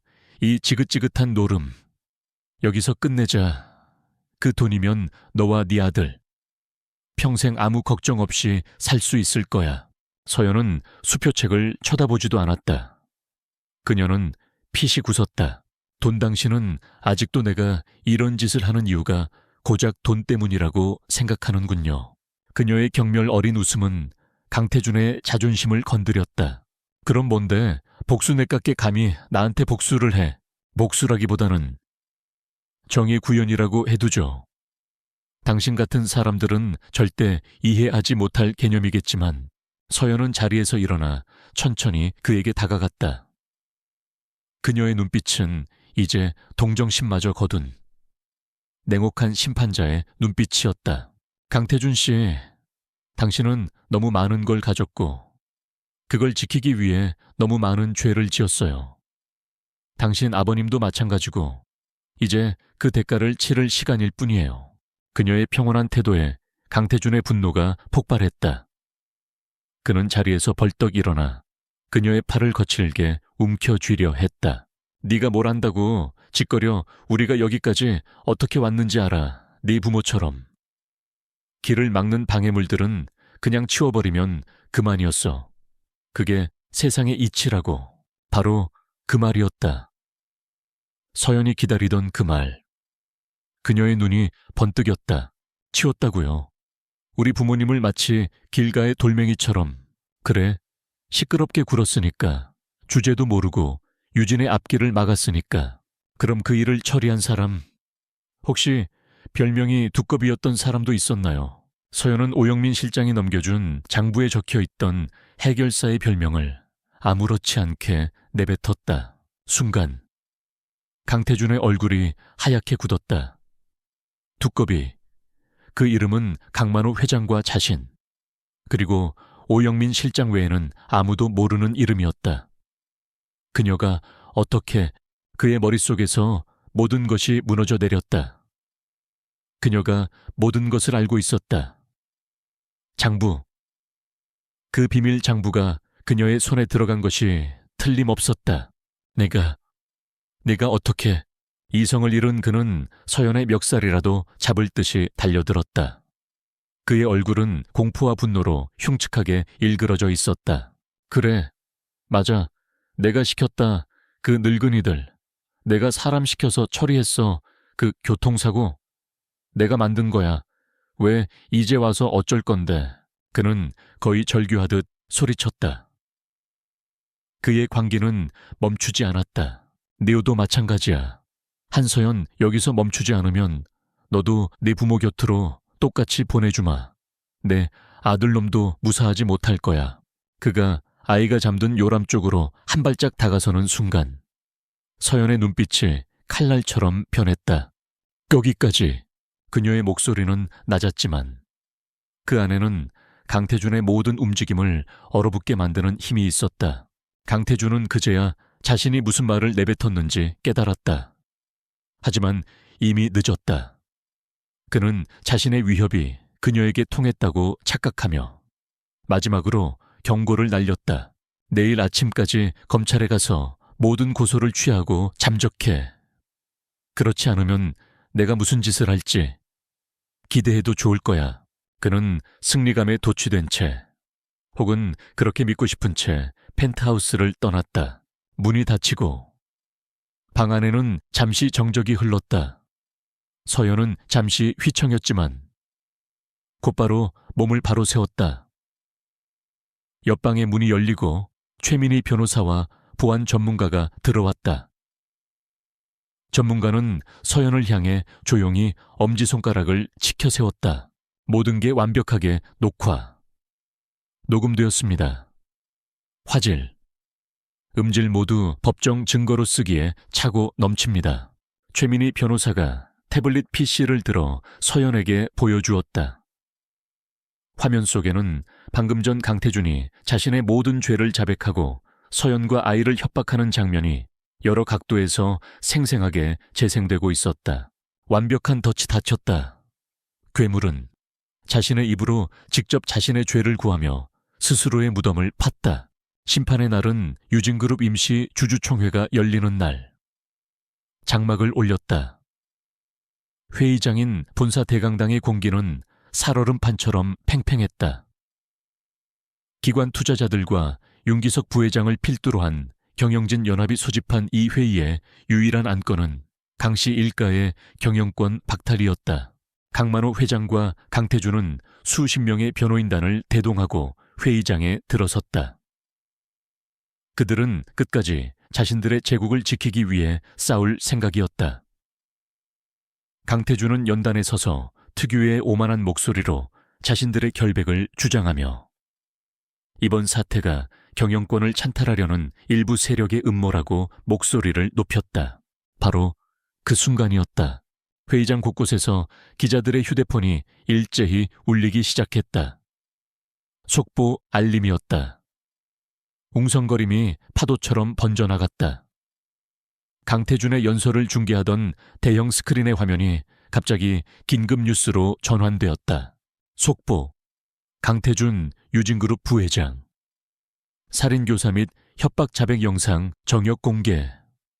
그리고 화면에는 낯익은 호텔 펜트하우스의 모습이 나타났다. 강태준 자신의 모습이 보였다. 곧이어 그의 광기 어린 목소리가 대강당의 최고급 스피커 시스템을 통해 울려 퍼졌다. 그래, 맞아. 내가 시켰다 그 늙은이들. 내가 사람 시켜서 처리했어 그 교통사고. 내가 만든 거야. 왜 이제 와서 어쩔 건데. 주주총회장은 아수라장으로 변했다. 주주들은 경악과 분노로 소리쳤다. 살인자, 당장 자리에서 내려와. 강태준은 연단 위에서 석고상처럼 굳어버렸다. 자신의 목소리, 자신의 얼굴이 자신의 모든 죄를 만천해 고발하고 있었다. 그가 완벽한 함정에 빠졌음을, 이 모든 것이 자신을 공개 처형하기 위한 거대한 무대였음을 깨달았을 때는 이미 늦어 있었다. 같은 시각 서울중앙지방법원 형사법정, 강씨 부재에 대한 첫 공판이 진행 중이었다. 검찰 측은 결정적인 증거로 한 영상을 재판부에 제출했다.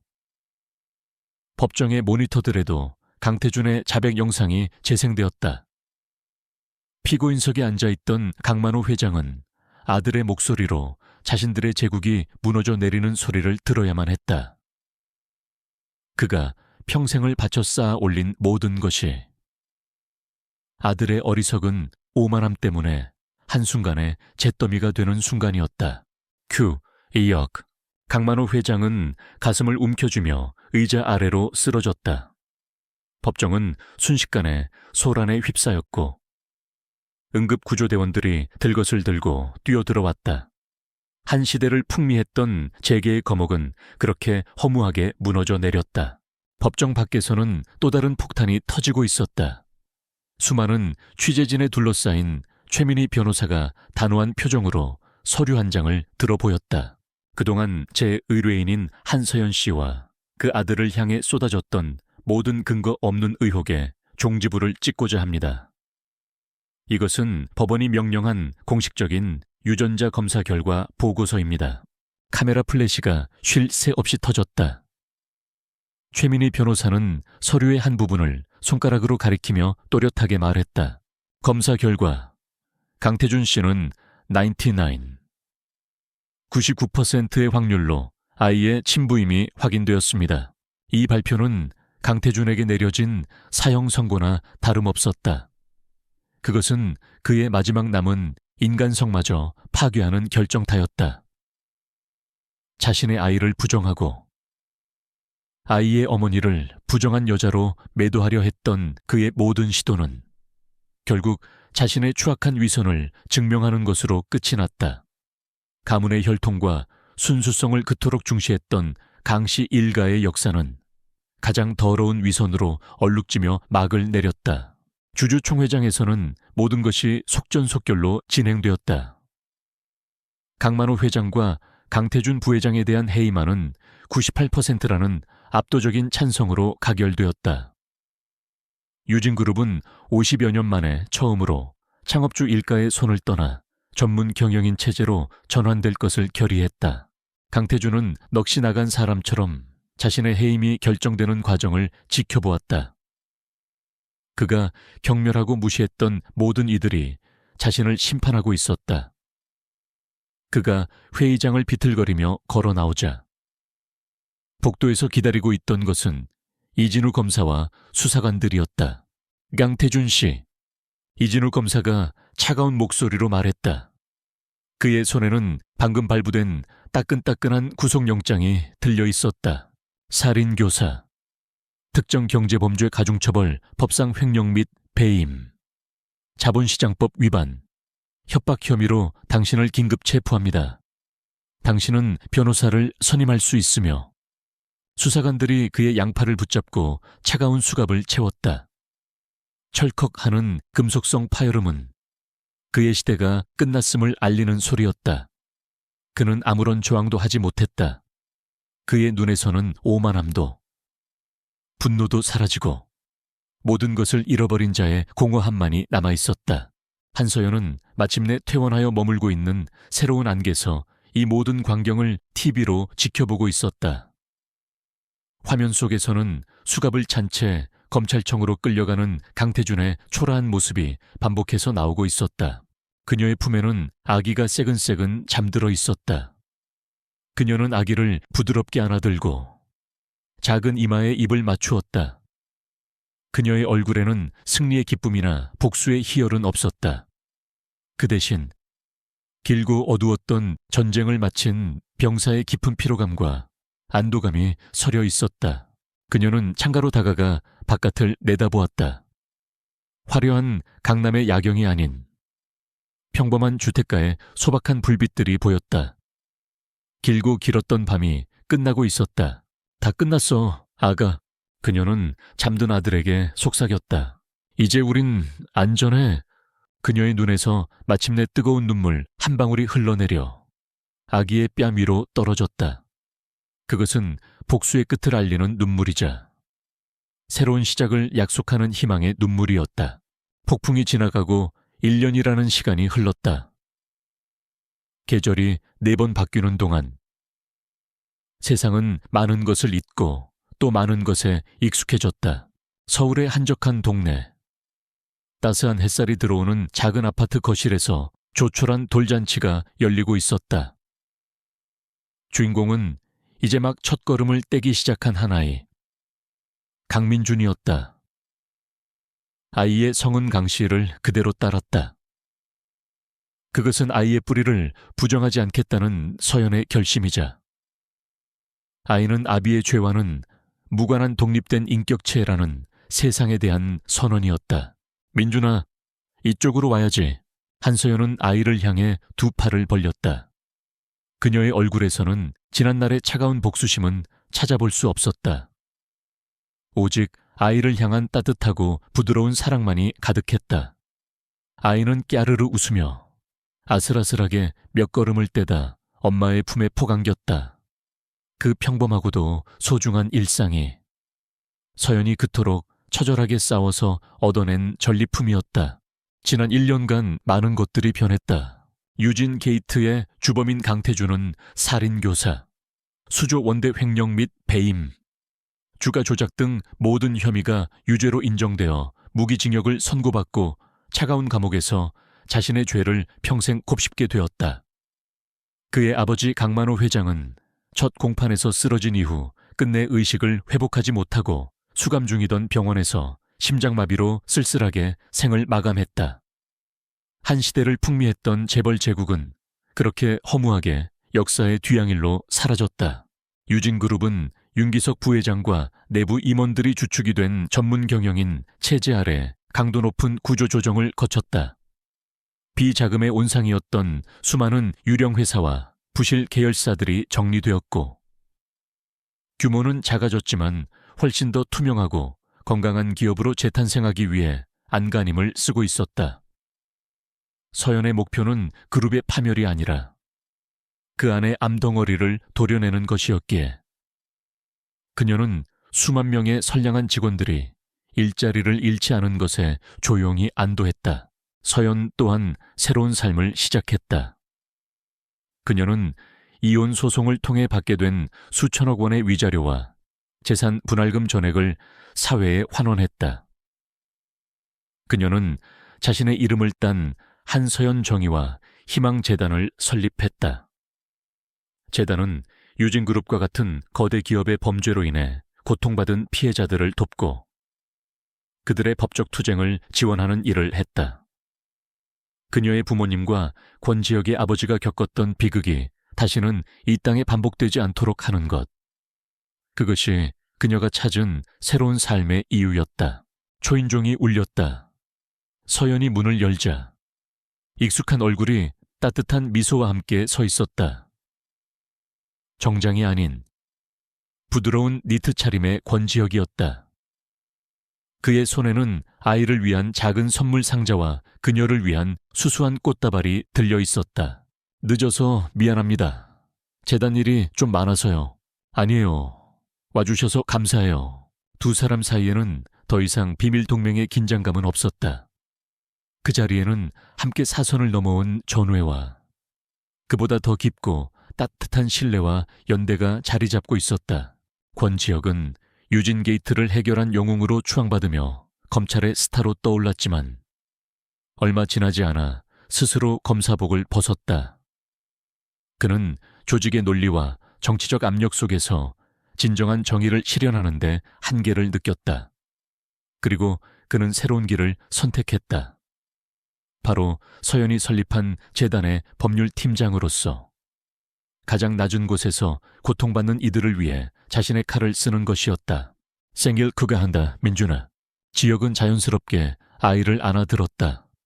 아이는 낯을 가리지 않고 그의 품에 안겨 방긋 웃었다. 그 모습을 바라보는 서연의 눈가에 잔잔한 미소가 피어올랐다. 세 사람은 함께 조출한 생일 케이크에 촛불을 껐다. 아이의 첫 생일을 축하하는 작은 노랫소리가 햇살 가득한 거실을 채웠다. 복수와 증오, 피와 눈물로 얼룩졌던 과거는 어느새 멀어져 가고 그 자리에는 평범한 사람들의 소박한 행복이 피어나고 있었다. 가끔은 모든 게 꿈만 같습니다. 차를 마시며 지혁이 나직이 말했다. 창밖의 평화로운 풍경을 바라보는 그의 눈빛이 상념에 젖어 있었다. 악몽이었죠. 서연이 조용히 대답했다. 하지만 이젠 그 꿈에서 깨어난 거고요. 앞으로의 계획은 있습니까? 글쎄요. 서연은 장난감을 가지고 노는 아이를 사랑스럽게 바라보며 말했다. 그저 좋은 엄마가 되고 싶어요. 그리고 우리 재단을 통해 저처럼 억울한 사람들이 다시 일어설 수 있도록 돕는 일에 최선을 다해야죠. 권 변호사님, 도움이 많이 필요할 거예요. 언제든 기꺼이. 지혁은 미소로 화답했다. 그들은 더 이상 많은 말을 하지 않았다. 하지만 그들의 침묵 속에는 수만 가지의 언어보다 더 깊은 이해와 교감이 흐르고 있었다. 함께 지옥을 건너온 두 영혼은 이제 서로에게 가장 편안한 안식처가 되어주고 있었다. 그날 오후, 세 사람은 아파트 근처의 작은 공원으로 산책을 나섰다. 가을의 끝자락. 햇살은 따사로웠고 바람은 상쾌했다. 민준이는 엄마와 지혁의 손을 번갈아 잡으며 서툴지만 힘차게 자신의 첫걸음을 세상에 내디딜고 있었다. 서연은 아이의 작은 손을 잡고 걸으며 문득 하늘을 올려다보았다. 높고 푸른 가을 하늘이 눈부시게 펼쳐져 있었다.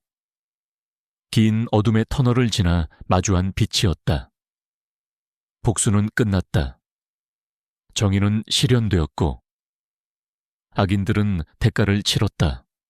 하지만 그녀의 마음속에 남은 것은 승리의 쾌감이 아니라 모든 것을 잃고 나서야 비로소 얻게 된 평온함이었다. 아이가 웃었다. 그 웃음소리가 세상 그 어떤 소리보다 아름답게 서연의 가슴에 울려 퍼졌다. 한때 복수의 도구이자 무기였던 아이는 이제 그녀의 삶 그 자체이자 미래를 향한 희망이 되었다. 권지혁이 그녀의 곁에 다가와 나란히 섰다. 그는 아이를 바라보는 그녀의 옆모습을 잠시 응시하다가 조용히 그녀의 손 위로 자신의 손을 겹쳤다. 서연은 놀라지 않고 그의 따뜻한 온기를 가만히 받아들였다. 폭풍은 지나갔다. 폐허 위에서도 새로운 삶은 시작되고 있었다. 앞으로 어떤 시련이 닥칠지, 또 어떤 행복이 기다리고 있을지 알 수 없었다. 하지만 한 가지 확실한 것은 그들은 더 이상 혼자가 아니라는 것이었다. 저물어가는 노을을 등지고 세 사람은 새로운 내일을 향해 천천히 걸어가고 있었다. 그것은 복수서사의 끝이 아닌 희망이라는 이름의 이야기가 시작되는 고요하고도 아름다운 저녁이었다.